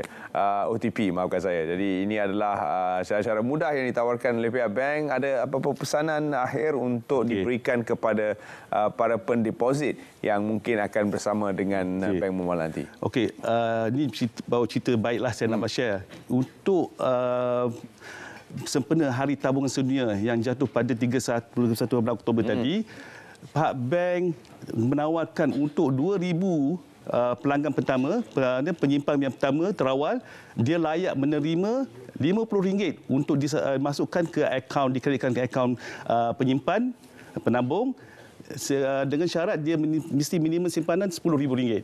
Maknanya dia dapat cash terus kita masuk. Simpan dah ada chance nak menang. Kita bagi lagi cash dalam bentuk saving akaun dia. Jadi chance dah dapat hadiah kemungkinan dan juga kita bagi cash. Itu je. Jadi saya pun mengambil kesempatan inilah untuk galakkan dan amalkan sifat menabunglah di kalangan anak-anak kita dan juga golongan-golongan muda lah dalam keadaan ekonomi tak menentu dengan keadaan semasa musim banjir ni. Jadi sifat menabung ni akan menjamin masa depan mereka lah di waktu kesesahan, lepas tu kecemasan lah. At least dia tahu mana nak tuju bila dah ada simpanan kita ni. Jadi itulah daripada saya, daripada kami di Pak Bank. Selalu ingat sijil simpanan Islamik dengan Bank Muamalat untuk sentiasa berada dalam keadaan kecemasan lah. Dan simpanan anda seperti mana yang telah pun diwawarkan di awal perbincangan kita tadi akan diberikan hibah oleh pihak bank dari masa ke masa dan hibah ini akan meningkat sebab compound interest ataupun compound hibah untuk simpanan ataupun tabungan Islamik dividen. Jadi compound dividen dari tahun ke tahun anda akan menerima compound dividen di atas dividen yang telah diberikan. Jadi ini adalah merupakan kaedah simpanan yang paling selamat dan dijamin oleh PIDM. Jadi sekiranya berlaku apa-apa kecemasan di pihak bank itu sendiri, deposit anda selamat sehingga RM250,000. Dan seterusnya, tempohnya sekali lagi supaya mereka semua sedia maklum bahawa ada tempoh yang terhad untuk mereka menjadi antara jutawan SME. Ya, betul. Tempohnya sampai 29 bulan 2 2024. Jadi daripada hari ini kita ada 3 bulan lagi nak kejar untuk pencarian 2 juta cash. Jutawan lah. Jadi duit dah ada. Kita nak bagi saja pada siapa yang berdeposit, yang ada yang mungkin rezeki dia lah. Kan? Jadi jutawan dengan Bank Muamalat. Itu je yang kami nak maklumkan. Jadi kalau bukan jutawan, anda mungkin mendapat kereta mewah, anda mungkin mendapat gadget, mungkin mendapat wang tunai RM100,000 dan sebagainya. Dan untuk pendeposit premium RM10,000, anda sudah pun akan menerima hibah istimewa daripada pihak Bank Muamalat. Jadi apa anda tunggu lagi? Sila lakukan kaedah-kaedah yang telah pun disebutkan, sama ada pergi sendiri ke kaunter bank, OTC on the counter ataupun OTP, iaitu melalui protokol internet, iaitu kaedah dalam talian untuk anda membuka akaun simpanan deposit bersama dengan pihak Bank Muamalat. Terima kasih Encik Wan kerana sudi bersama kami pagi ini dalam Selamat Pagi Malaysia untuk memberikan berita baik ini kepada seluruh rakyat Malaysia. Terima kasih. Baik, kita akan berehat seketika para penonton dan kita akan kembali bersama anda sebentar saja lagi. Tapi dalam pada itu kita ingin ingatkan bahawa keadaan cuaca di luar sana mungkin berbeza-beza mengikut negeri. Jadi kita terus sahaja bersama dengan rakan setugas kita di Jabatan Met Malaysia untuk meninjau keadaan cuaca. Cukup penting, terutama sekali dalam musim monsun timur laut yang bakal melanda kawasan-kawasan di seluruh semenanjung Malaysia. Silakan.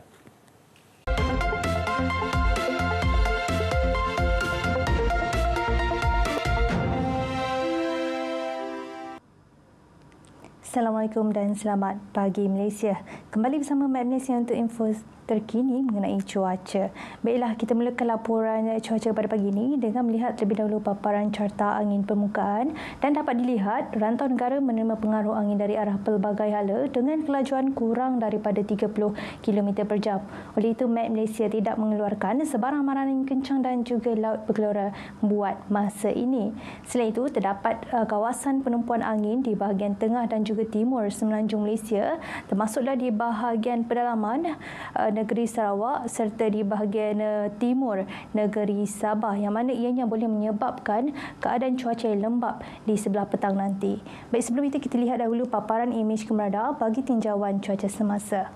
Alhamdulillah, keadaan cuaca dilihat cerah di kebanyakan negeri pada pagi ini, namun keadaan hujan seribut petir sedang berlaku di satu dua tempat melibatkan di bahagian pesisir pantai negeri Kelantan, Terengganu dan juga Pahang, dan dijangkakan keadaan hujan ini boleh berlarutan sehingga ke tengah hari nanti. Di negeri Sabah pula, keadaan cuaca juga dilihat cerah dan tiada hujan pada pagi ini, namun keadaan hujan dilihat lebih tertumpu di bahagian perairan dan juga bahagian barat negeri Sarawak. Juga dijangkakan boleh berlarutan sehingga ke tengah hari nanti. Baik, kita lihat pula paparan imej model bagi mengetahui tinjauan cuaca pada petang nanti, dan kita ramalkan keadaan hujan seribut petir boleh berlaku di satu dua tempat melibatkan di kebanyakan negeri di semenanjung Malaysia, yang mana keadaan hujan ini dijangkakan boleh berlarutan sehingga ke malam nanti. Begitu juga di negeri Sabah dan juga Sarawak, keadaan hujan dijangkakan boleh berlaku di bahagian utara dan pedalaman, juga melibatkan bahagian barat dan juga pedalaman negeri Sabah. Baik, ini sahaja yang dapat saya kongsikan pada pagi ini. Jangan lupa untuk ikuti kami di laman sosial seperti yang tertera. Sekian melaporkan Khairatun Nisa Syamsuddin. Assalamualaikum dan salam Malaysia Madani.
Kita tengok teaser je, kita dah tahu dia siapakah gerangan yang bersama dengan saya di studio. Saya kenalkan Ahmad Iqbal Zulkifli selaku pengasas IBA. Assalamualaikum. Waalaikumsalam warahmatullahi. Okey, alhamdulillah beliau telah pun pergi ke 30 negara untuk mendalami ilmu, hanya semata-mata untuk mendapatkan ilmu minyak wangi je untuk para penonton kita. Dan ini dia, wah, saya baru hari ini saya dapat tengok film yang baru ni. Kita baru nak lancarkan sebenarnya minyak wangi IBA yang baru untuk lelaki dan juga wanita juga. Wow, okey. Jadi sebelum tu lah kan, kita datang pada Iqbal sendirilah kan.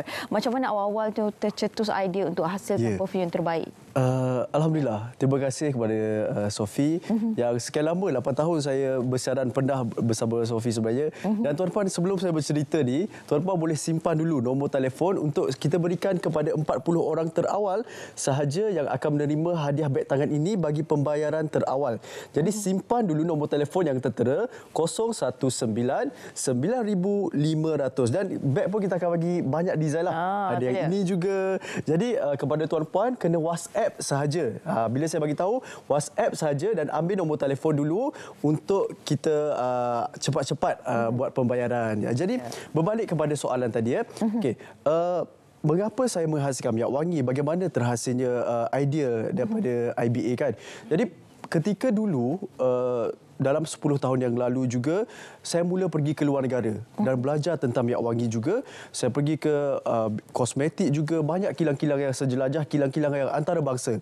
Jadi di gambar tu terteralah di Singapura, Indonesia, Brunei, banyak negara yang pergi, Jepun dan Korea baru pulang beberapa hari yang lepas, ke Dubai, negara Arab juga saya pergi, ke Shanghai. Banyak negara yang saya belajar tentang minyak wangi dan saya kata saya kena bawa pulang kepada Malaysia dengan produk yang berkualiti. Dan begitu juga saya mengumpulkan lebih daripada 200 jenama minyak wangi antarabangsa yang ada satu botol saya beli harga RM2,000, RM1,000 sebotol semata-mata untuk belajar mendalami bagaimana bauan yang tidak pening dan tidak hapak. Jadi yang tertera ini adalah antara hotel yang memberi inspirasi kepada saya di Dubai.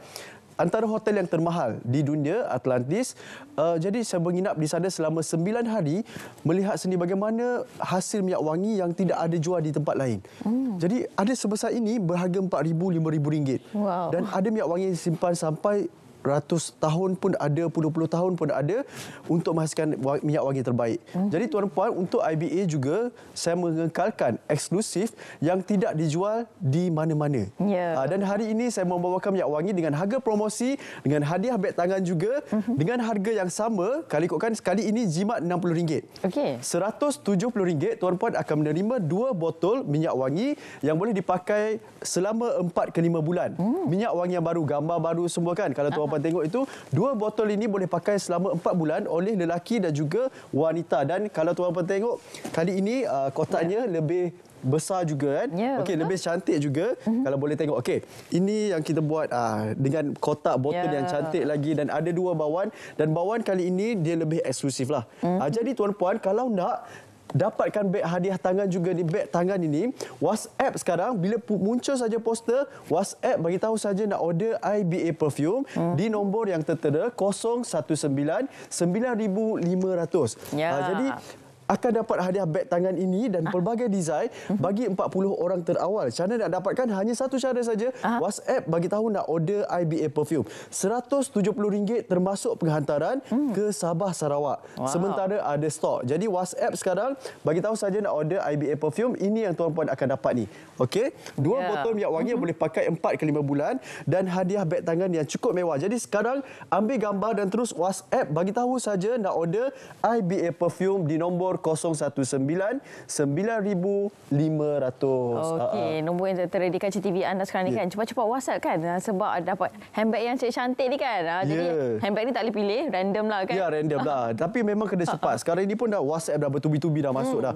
Jadi tuan-puan, WhatsApp saja dan sekarang ini dah jarang sedikit saya bersiaran. Jadi WhatsApp saja di nombor 019 9500 dan jadi 40 orang terawal yang menerima hadiah beg tangan ini. Jadi sebenarnya banyak juga cabaran yang kita buat semua kan. Jadi pertamanya saya menghabiskan jutaan ringgit pada awal nak menerbitkan IBA perfume dan kedua saya sampai 20 kilang mencari kilang-kilang yang terbaik di Malaysia juga agak sukar. Nak memastikan produk itu berkualiti betul-betul dan bagaimana saya pergi ke luar negara sehingga lebih 30 negara dan baru-baru ini saya pergi ke Korea hanya dalam 2 hari. Dalam kapal terbang dah 6 jam. Balik 6 jam lagi berjalan kaki. Dan saya pergilah tengok ke banyak sangat produk-produk di luar sana yang sangat dikenali. Zaman teknologi sekarang kan banyak produk Korea yang terkenal. Jadi saya menjanjikan untuk memberi produk yang betul-betul berkualiti dan saya belajar banyak perkara. Jadi tuan-puan, hadiah beg ini sebenarnya yang paling penting. Sambil-sambil WhatsApp tu tuan-puan, ambil nombor telefon dan WhatsApp saja. Jangan hubungi. Kena WhatsApp saja, bagi tahu saja nak order IBA perfume dan dah WhatsApp dah banyak sangat masuk dah ni. Dah masuk dah. Tuan-puan yang WhatsApp sekarang ni dah masuk sini. Jadi bagi tahu saja nak order IBA perfume, RM170, jimat banyak RM60. 2 botol minyak wangi boleh pakai 4-5 bulan oleh lelaki dan juga wanita. Dan dijamin tidak pening dan tidak hapak walaupun dipakai lama. Jadi sambil-sambil kita WhatsApp ni, jangan lupa ambil nombor telefon. Untuk jadi 40 terawal, kita boleh tengok apa kata pengguna. Jadi jangan lupa untuk WhatsApp sekarang juga. Sambil-sambil tu kita dengar apa kata pengguna setelah menggunakan IBA Perfume. Silakan. Okay, I dah biasa pakai perfume jenama yang mahal gila, yang ribu-ribu. Tapi lepas I jumpa Iqbal Perfume ni, I dah tak pandang dah yang lain. And as a doctor myself, yang jumpa ramai orang in my daily life, I make sure to jaga my image. And one of it is to make sure that I smell great, so people will be more confident to be around me. And sometimes they even ask me, my own patient, dia cakap, "Doktor, you pakai perfume apa? Sedapnya, mesti mahal kan?" I cakap, tak adalah, I pakai Iqbal Perfume je. And then sometimes kita penat kerja kan, biasa balik rumah dah busuk-busuk kan, tapi bila pakai Iqbal ni, balik rumah pun still wangi, I basuh baju pun still wangi.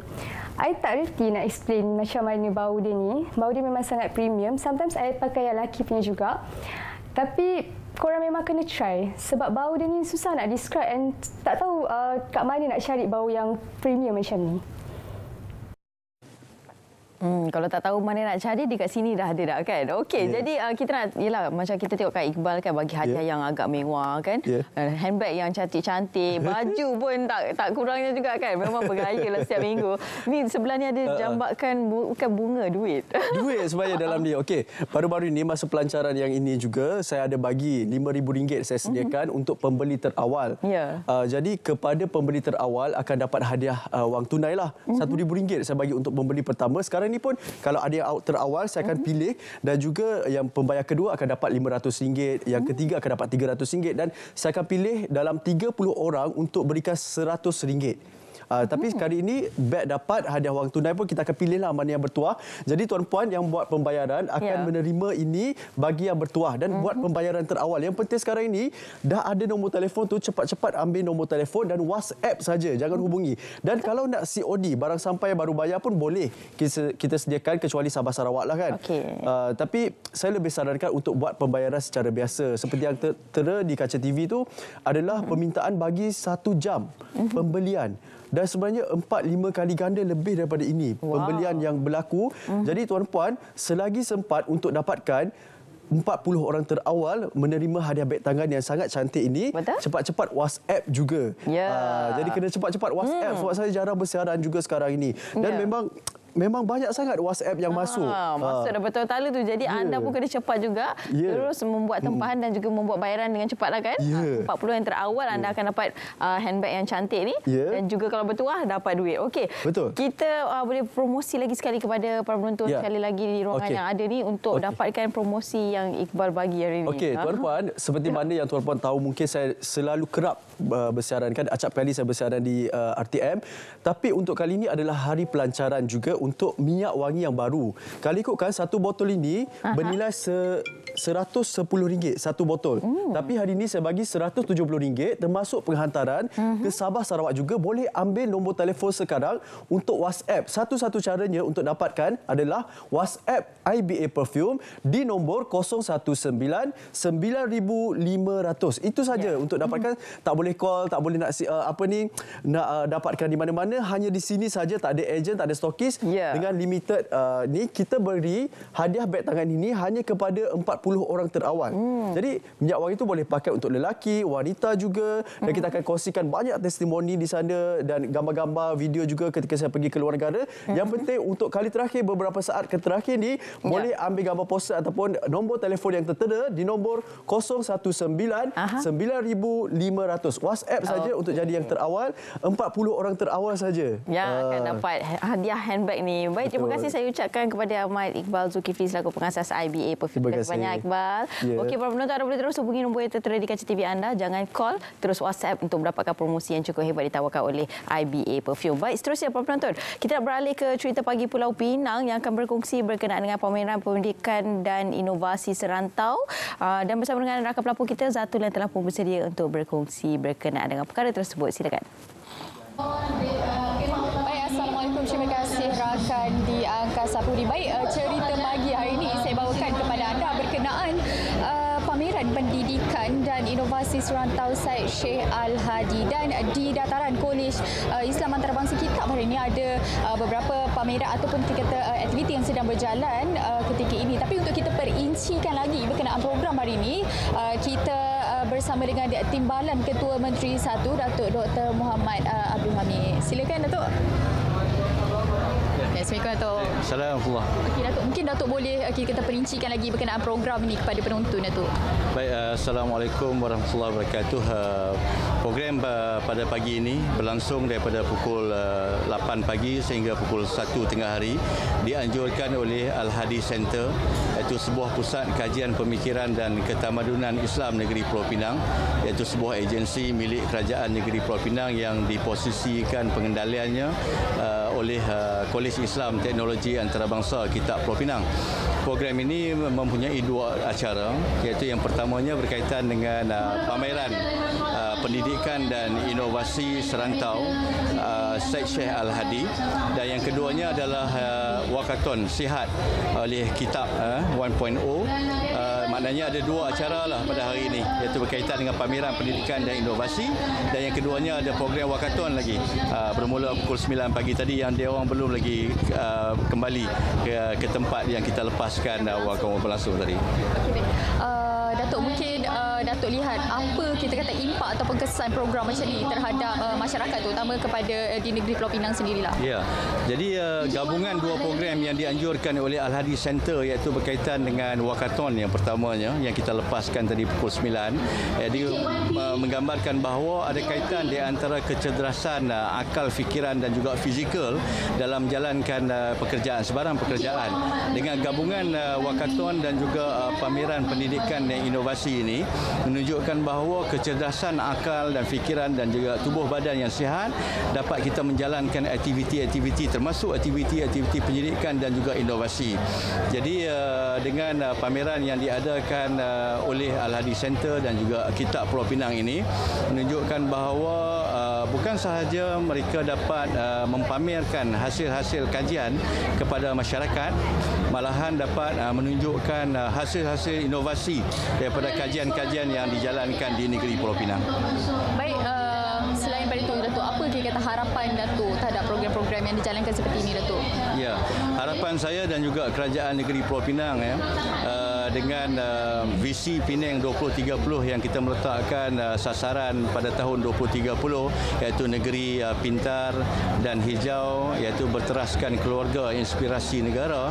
Jadi supaya program-program ini dapat dianjurkan oleh pelbagai pihak, terutamanya Al-Hadi Center, iaitu pusat kajian pemikiran dan ketamadunan Islam negeri Pulau Pinang ini, supaya dapat menunjukkan hasil dapatan kajian secara inovasinya kepada masyarakat khususnya di Pulau Pinang.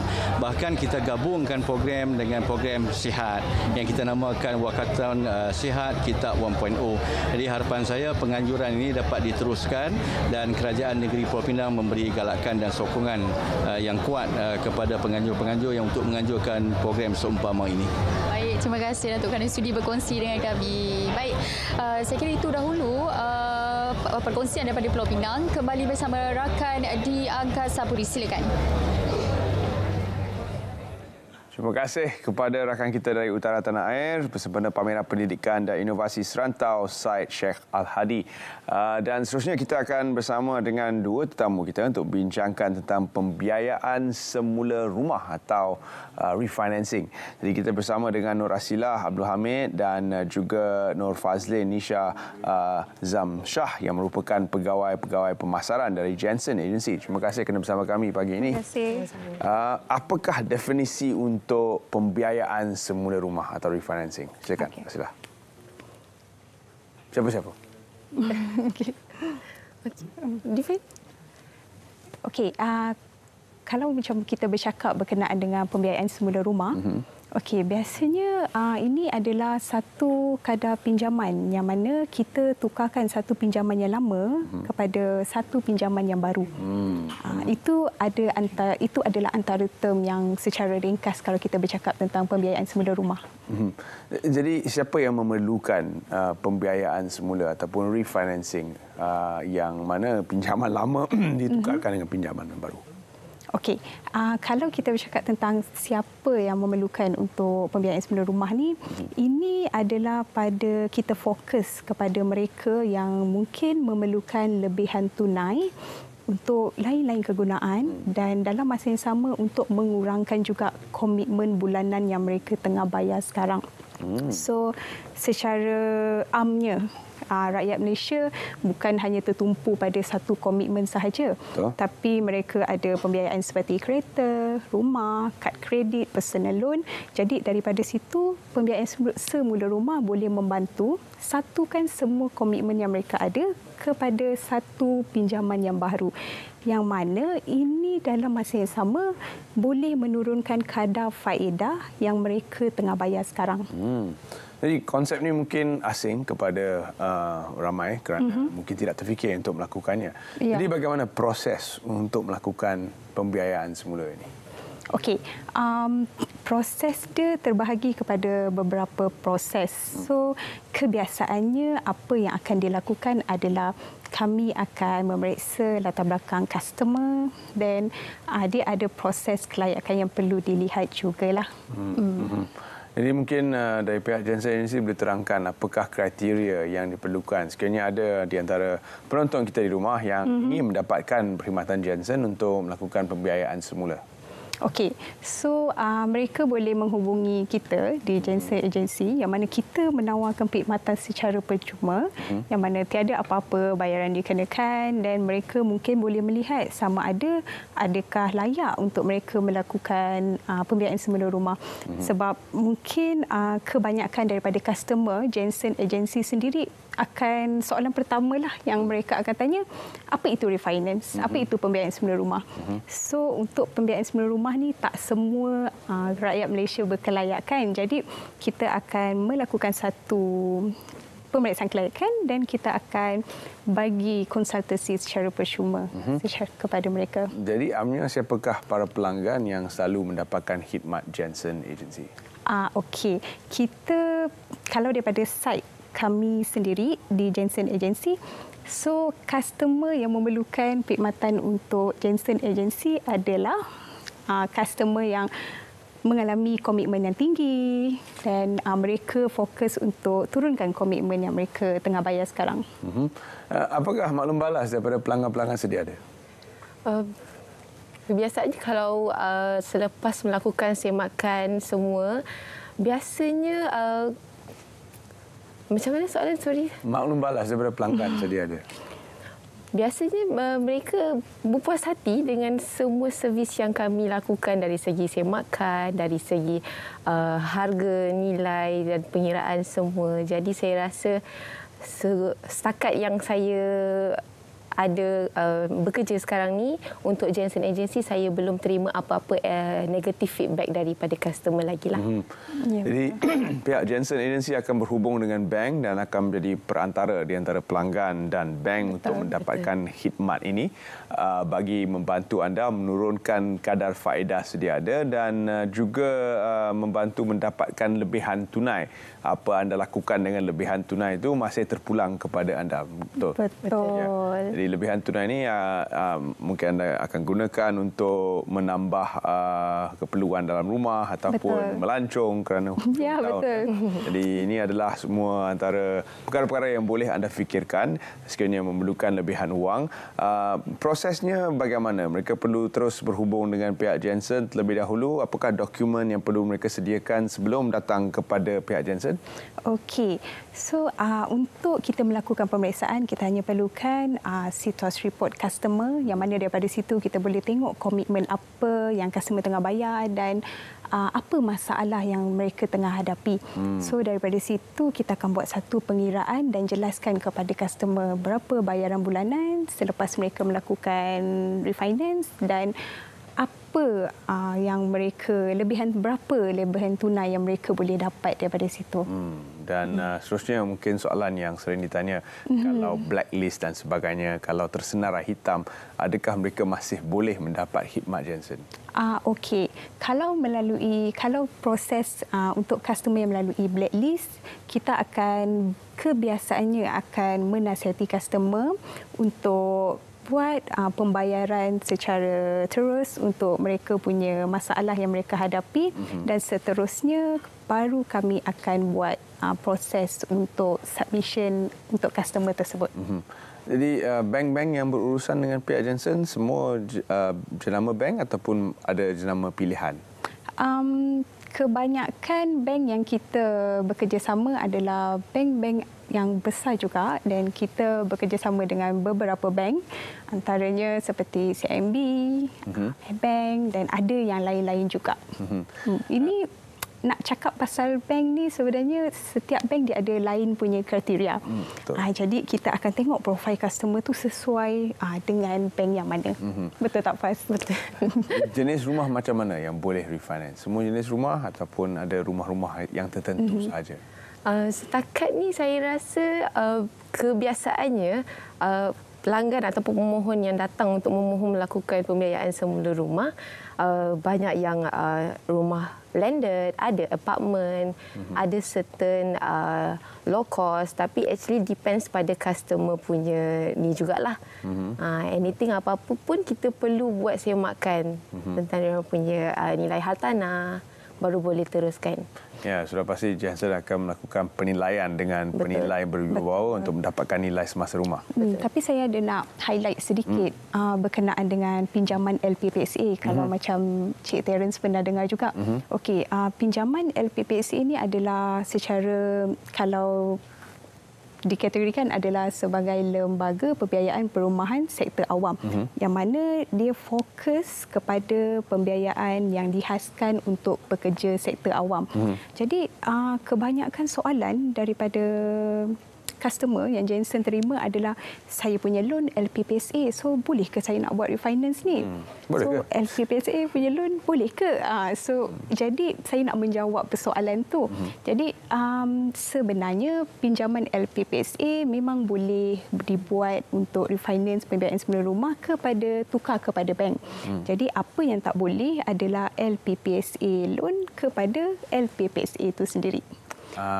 Jadi ada customer yang macam dia buat untuk restructure balik dia punya semua pembayaran, tukar LPPSA kepada bank dan dia manage dia punya keuangan dengan buat pembelian rumah kedua menggunakan LPPSA itu semula. Jadi ini adalah satu pilihan yang bijak kalau anda melakukan skim yang sebegitu untuk mendapat dua hartanah.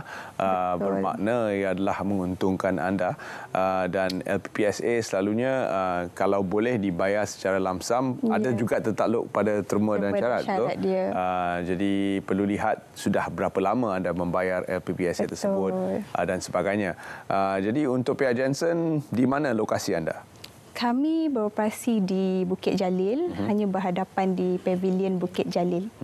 Jadi untuk penonton-penonton dari Pantai Timur, dari Sabah dan Sarawak, bagaimana untuk mereka menghubung dengan anda? Okey, actually kita cover seluruh Semenanjung yang mana sekiranya customer tersebut berkelayakan, kita punya pegawai yang akan datang ke tempat customer dan untuk buat ringkasan secara berkenaan dengan pembiayaan semula rumah ni. Tapi ada juga customer yang memilih untuk datang kepada kita punya office yang mana kita sentiasa welcome kita punya customer dan daripada situ customer boleh tengok macam mana kita punya office, bagaimana kita bekerja. So dia akan mendatangkan lebih kepercayaan untuk customer sendiri. Betul. Jadi Faz, bagaimana untuk para penonton Sahabat Pagi Malaysia pagi ini berhubung dengan pihak Jensen? Kalau dari segi berhubung, customer sendiri boleh layari website ataupun boleh pergi terus ke Facebook yang mana boleh search di situ Facebook Jensen Agency Bukit Jalil, kita punya branch. So dekat situ ada staff yang akan attend untuk any soalan lah, berkenaan apa-apa soalan berkenaan dengan pembiayaan semula rumah.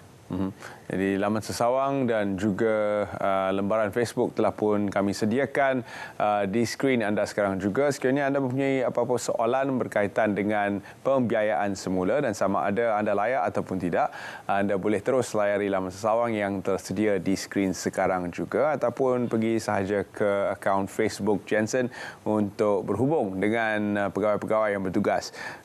Semuanya tersedia di skrin sekarang. Akhir kata daripada pihak pihak Jensen kepada para penonton Selamat Pagi Malaysia berkenaan dengan pembiayaan semula dan juga perkhidmatan yang ditawarkan oleh Jensen? Okey, Jensen mengalu-alukan ke semua customer di seluruh Malaysia, jangan malu untuk bertanya kami. Kami boleh membantu segala apa masalah yang anda hadapi sekarang. Dan dalam masa yang sama, untuk pembiayaan semula rumah, mungkin customer ada secara asasnya macam mana nak tahu yang mereka layak untuk berhubung dengan kami adalah mereka mempunyai hartanah yang melebihi 5 tahun ke atas. Jadi kalau anda dekat luar sana ada nilai hartanah ataupun ada rumah yang 5 tahun ke atas dan anda masih consider untuk melakukan pembiayaan semula rumah, menghadapi masalah seperti komitmen bulanan yang terlalu tinggi, memerlukan lebihan tunai ataupun nak turunkan kadar faedah pinjaman sedia ada kepada yang baru, anda boleh berhubung dengan kami. Kami sentiasa membantu anda. Baik, terima kasih diucapkan kepada pihak Jensen kerana sudi bersama kami pagi ini dalam Selamat Pagi Malaysia. Saya rasa banyak yang telah kita cover berkaitan dengan pembiayaan semula rumah dan pilihan masih terletak di tangan anda. Anda perlu cek sendiri sama ada perlu atau tidak dan sila hubungi nombor-nombor yang tertera di skrin. Baik, kita terus saja ke segmen yang seterusnya di mana kita ingin ingatkan biar betul sebelum kongsi. Silakan. Betul ke ni? Awak yakin ke? Mana awak dengar semua ni? RTM menerbitkan satu segmen khas tajuk Biar Betul. Ini baru betul. Tantis Villa, semak kesahihan. Saksikan segmen Biar Betul dalam Kanta 744 setiap hari.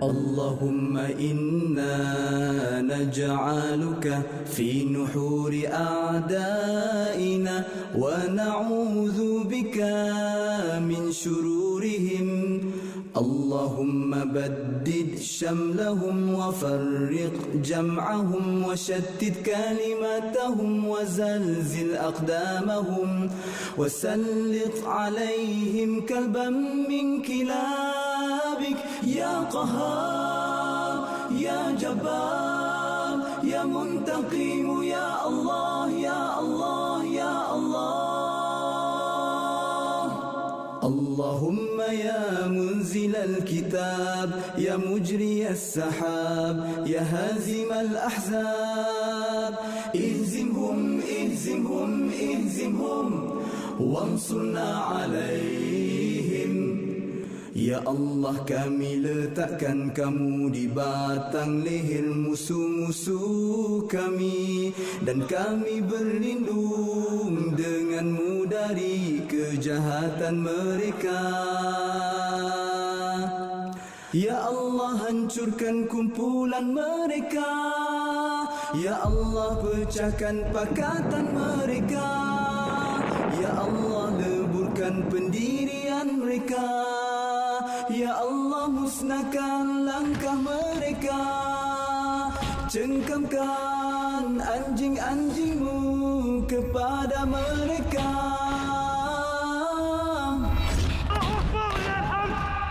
Ya Allah yang maha memaksa.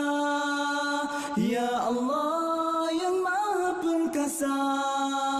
Ya Allah yang maha membalas.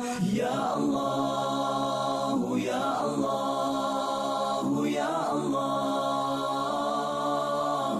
Yang turunkan kitab, yang gerakkan awan, yang tewaskan tentera Ahzab. Kalahkan mereka, kalahkan mereka, kalahkan mereka. Dan kemenangan untuk kami.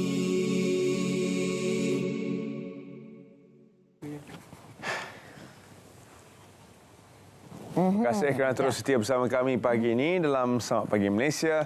Dan seterusnya kita bawakan sedikit segmen berkaitan teknologi angkasa lepas. Ya, menarik sekali. Kalau kita tengok depan kecil je peralatannya. Ya, itu nama dia pun Space Ant yang bakal dilancarkan nanti dan ia adalah sebahagian daripada teknologi baru yang akan juga dilancarkan sebagai demonstrasi teknologi. Jadi kita akan saksikan bersama apakah sebenarnya yang sedang cuba dilakukan oleh rakyat Malaysia sendiri melalui SpaceN ini. Ya, baik, dan kita bersama dengan, saya kenalkan, iaitu Dr. Nur Ilmi Amelia Ismail, merupakan Ketua Pegawai Eksekutif SpaceN. Assalamualaikum. Salam. Dan juga ditemani oleh Hafiz Murta, merupakan Ketua Pegawai Eksekutif Apa di Langit. Okey, selamat pagi. Assalamualaikum. Assalamualaikum. Okey, jadi sebagai permulaannya, sedikit perkenalan berkenaan dengan SpaceN ataupun kita panggil apa tadi? SpaceN. Okey, SpaceX itu sendiri. Mungkin ada perinciannya. Apa ni? Comel jadi kan? Apa kegunaannya? Okey, sebelum saya terangkan SpaceN ni, saya nak terangkan SpaceN ni siapa. SpaceN adalah spin-off company daripada Universiti Sains Malaysia yang dimiliki oleh saya dan Universiti Sains Malaysia lah.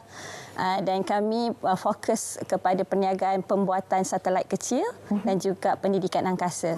Oleh itu kita ada kerjasama dengan Apa di Langit untuk pendidikan angkasa. Dan SpaceN ni adalah kita panggil dia SpaceND. D itu demonstration. Okey. So dia akan ada siri-siri SpaceN. Jadi ini yang pertama kita lancarkan untuk demonstrasi. Demonstrasi kita panggil store on forward ataupun kita ambil data daripada sensor di bumi dan kita hantar ke satelit. Satelit kemudiannya hantar ke ground station, stesen bumi, dan kemudiannya hantar ke cloud untuk pengguna untuk dapatkan data. Jadi saiz untuk satelit ni kita panggil dia pico satelit, kecil. Kecil saja pico. Saiz untuk teknologi demonstration ni 5 cm kepada 5 cm, 5 cm. Saya boleh letak kat tangan sini. Kan dia memang sangat kecil lah. Betul. Ini saiz sebenar ya. Saiz sebenar yang akan dilancar. Ini bukan model lah, saiz sebenar. Wow. Jadi inilah satu teknologi baru untuk kita kecilkan satelit. Kenapa kita kecilkan? Untuk mengurangkan kos pelancaran dan kos pembinaannya. Wow. Dan jadi, juga space debris. Iya, betul. Kurangkan jumlah perkara yang berada di angkasa lepas. Tapi apa kegunaannya? Bagaimana untuk kita memahami? Kerana sistem cloud dan data analitik boleh digunakan dengan server-server besar yang sedia ada, pusat-pusat server. Kenapa perlu kita letakkan data pada satelit? Okey, kalau kita lihat di kawasan-kawasan terpencil, perladangan, oil and gas, transportation, memerlukan kita panggil Internet of Things untuk kita tingkatkan produktiviti. Masalah utama untuk Internet of Things ni adalah sambungan internet. Di kawasan pedalaman tak ada internet. Kawasan perladangan sukar untuk dapatkan connectivity internet. Jadi apa yang boleh dibuat adalah daripada sensor yang kita gunakan dalam sistem IoT tersebut, kita hantar terus ke satelit. Jadi tak perlukan internet. So tak perlu pasang tower tinggi-tinggi, tak perlu. Kita hantar terus ke satelit. Dan satelit akan terus hantar data sampai ke cloud tersebut. Direct? Direct. Satelit ini akan berada dalam 500 ke 700 kilometer di atas. Okey.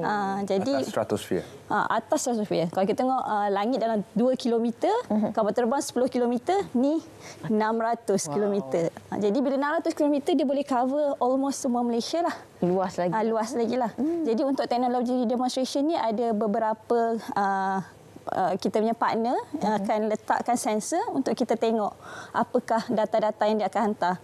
Ada dalam perladangan, ada daripada IoT company, ada daripada oil and gas company. Jadi kita boleh tahulah data-data tu, kita lihat data tu perjalanan dia boleh sampai ke tak.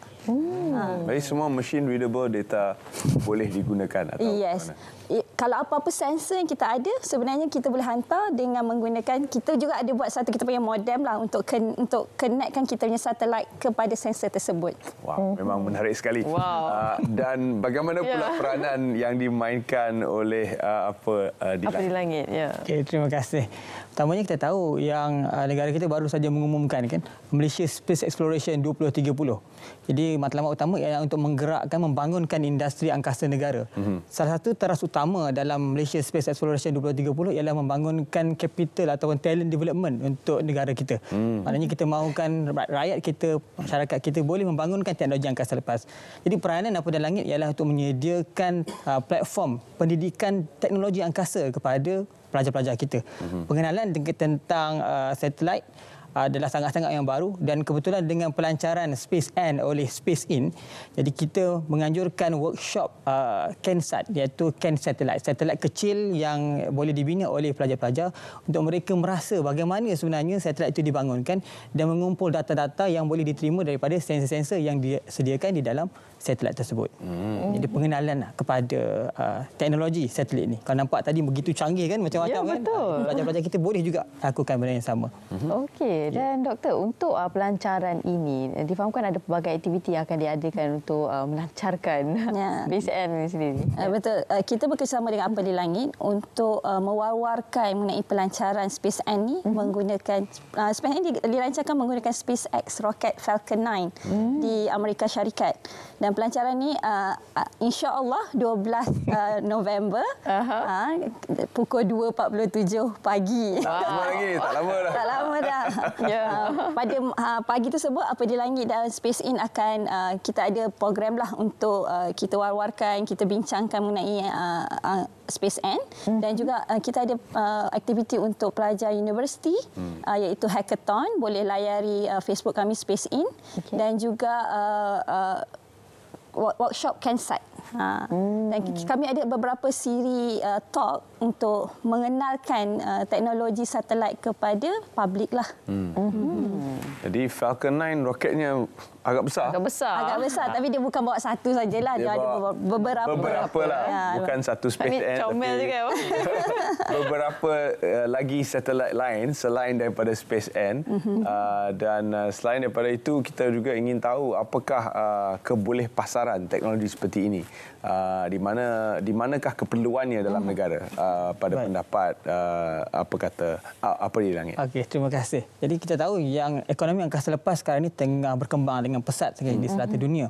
Jadi penggunaan aplikasi satelit ini adalah pertamanya kepada untuk bidang pertanian, pertahanan, untuk tracking kapal, kenderaan yang ada di muka bumi ini dan banyak lagi lah, terutamanya untuk kemakmuran penggunaan data kepada masyarakat kita.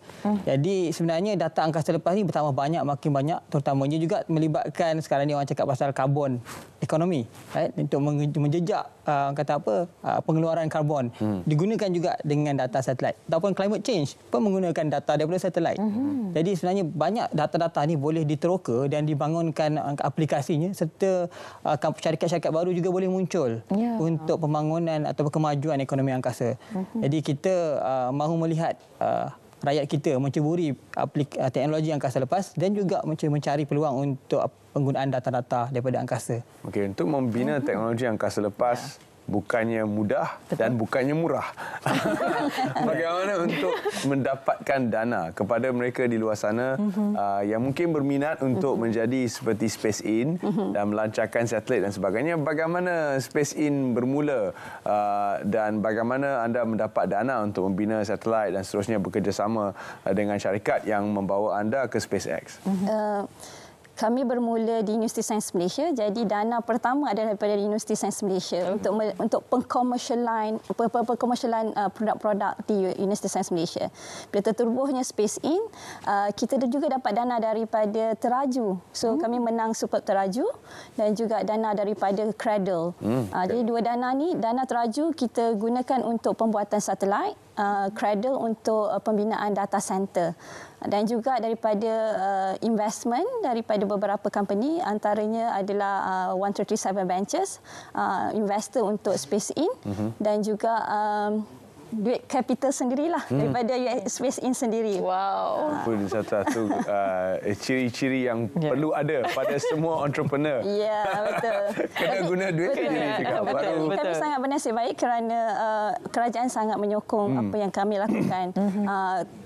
Pengujian satelit ini dijalankan di Banting, di Maisa Banting. Sebab kita ada fasiliti dan kita gunakan dan alhamdulillah lah semua pas lah, kita boleh naik roket. Wow, okey. Dan juga bagi inilah sekarang ni penonton yang berminat untuk mendalami ilmu berkenaan dengan angkasa lepas ataupun aeroangkasa sebagainya, dan difahamkan ada bengkel akan diadakan. Ya. Jadi bengkel untuk pembinaan CanSat, pengenalan tentang teknologi satelit ini kami akan anjurkan pada 18 hari bulan nanti di UPM, di Fakulti Kejuruteraan dan Aeroangkasa UPM. Jadi boleh ke laman apadilangit.com. Di sana ada maklumat tentang bengkel untuk Kensat ni. Jadi mereka yang berminat berumur daripada 10 tahun sehinggalah terbuka. Jadi kita nak bagi pengenalan siapa yang berminat dan nak belajar tentang teknologi Kensat ni. Wow. Kensat ni saiznya kecil tapi ia juga mengandungi sensor-sensor yang canggih. Ya. Jadi sebelum ni kami pernah menganjurkan pertandingan bersama dengan Miasat sempena pertandingan pelancaran Miasat 3D. Jadi kami anjurkan pertandingan bersama dengan Miasat melancarkan Kensat ni ke stratosfera.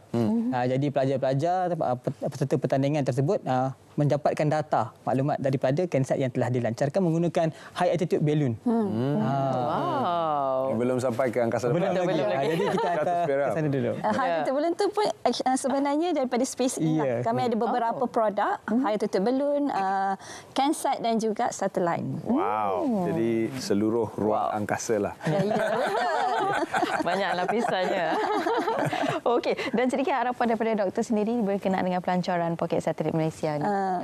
Sebagai sebuah startup, kita mahu menunjukkan bahawa kita mampu melakukan sesuatu yang baru dan berteknologi tinggi, dan ini hanya boleh dicapai dengan bantuan semua, dan saya sangat mengharapkan supaya support daripada semua pihak, kerajaan, universiti dan industri untuk terus support kami supaya kami dapat terus melancarkan lebih banyak lagi satelit, dan satelit ini adalah untuk kegunaan kita di Malaysia juga dan juga di serata dunia. Ya, insya-Allah. Dan sedikit kata-kata daripada Encik Hafiz sendiri. Untuk menggerakkan industri angkasa negara, tentunya kita memerlukan bakat-bakat daripada negara kita. Betul. Jadi kita perlukan juga sokongan daripada kesemua pihak, daripada Kementerian Pendidikan, Kementerian MOSTI dan sebagainya, serta masyarakat awam yang berminat dengan teknologi angkasa. Kerana sebelum ni rata-ratanya ramai yang berminat tentang angkasa, cuma tak tahu di mana nak belajar tentang teknologi angkasa tu. Betul. Jadi kami menyediakan platform, dan insya-Allah dalam Malaysia Space Exploration 2030 kita dapat capai matlamat yang telah ditetapkan nanti. Ya, insya-Allah. So sekarang dah tahu dah di mana tempatnya. Dulu kita ingat yang besar aje. Betul. Bukan satelit dan sebagainya. Besar betul kan dulu satelit. Jadi sekarang ni kita boleh membayangkan semula satelit. Teringin nak pegang belum sampai ke sana. Sebelum dia sampai ke angkasa lepas. Sistem yang begini kecil tapi begitu padat dengan teknologi dan hasil daripada minda dan kreativiti anak Malaysia sendiri. Jadi ini yang penting, kita mampu untuk menghasilkannya dan kita mampu untuk menghasilkan teknologi tinggi yang akan membantu rakyat Malaysia sendiri. Jadi ini adalah suatu yang kita perlu banggakan. Tahniah kita ucapkan ataupun kita dahulukan. Ya, betul. Good job. Okey, baik. Terima kasih kami ucapkan kepada kedua-dua tetamu kami, iaitu Dr. Nur Ilmi Amelia Ismail selaku Ketua Pegawai Eksekutif SpaceX, dan juga Encik Hafiz Murza iaitu Ketua Pegawai Eksekutif Apa di Langit. Terima kasih banyak. Sama-sama. Okey, itu dia. Saya rasa bangga dapat pegang. Memang. Luar biasa. Lama lagi SpaceX akan berada di angkasa lepas, tapi kita masih di sini. Ya, betul. Itulah kenyataannya. Okey, baik, nampaknya sampai di sini saja kita dah pun berada di penghujung. Tapi sebelum kita menutup tirai, kita berehat seketika dan kembali bersama anda selepas ini. Ayuh, kita meriahkan sambutan Hari Peladang, Penternak dan Nelayan Kebangsaan 2023 bersama Perdana Menteri Yang Amat Berhormat Datuk Seri Anwar Ibrahim. Saksikan siaran langsung perasmiannya pada 11 November 2023, Sabtu 1.30 tengah hari hanya di TV1 dan rtmclick.rtm.gov.my. Begitulah, sampai di sini saja siaran kami untuk hari Jumaat, dan sama-samalah kita berdoa sentiasa untuk rakan-rakan kita di Palestin yang sedang terus menghadapi serangan demi serangan dan keadaan di mana wabak penyakit sekarang ini tengah mengancam kehidupan mereka di sana, bukan saja pemberdelan daripada tentera rezim Zionis, tapi juga keadaan di mana mereka terpaksa hidup tanpa bekalan asas dan juga penyakit-penyakit berjangkit. Betul, dan kalau kita tengok kan mereka keadaan di sana, tawakal mereka kepada Allah SWT cukup cukup tinggi, dan itu yang patut kita cemburu kan, bagaimana rasa tawakal mereka kepada Allah SWT.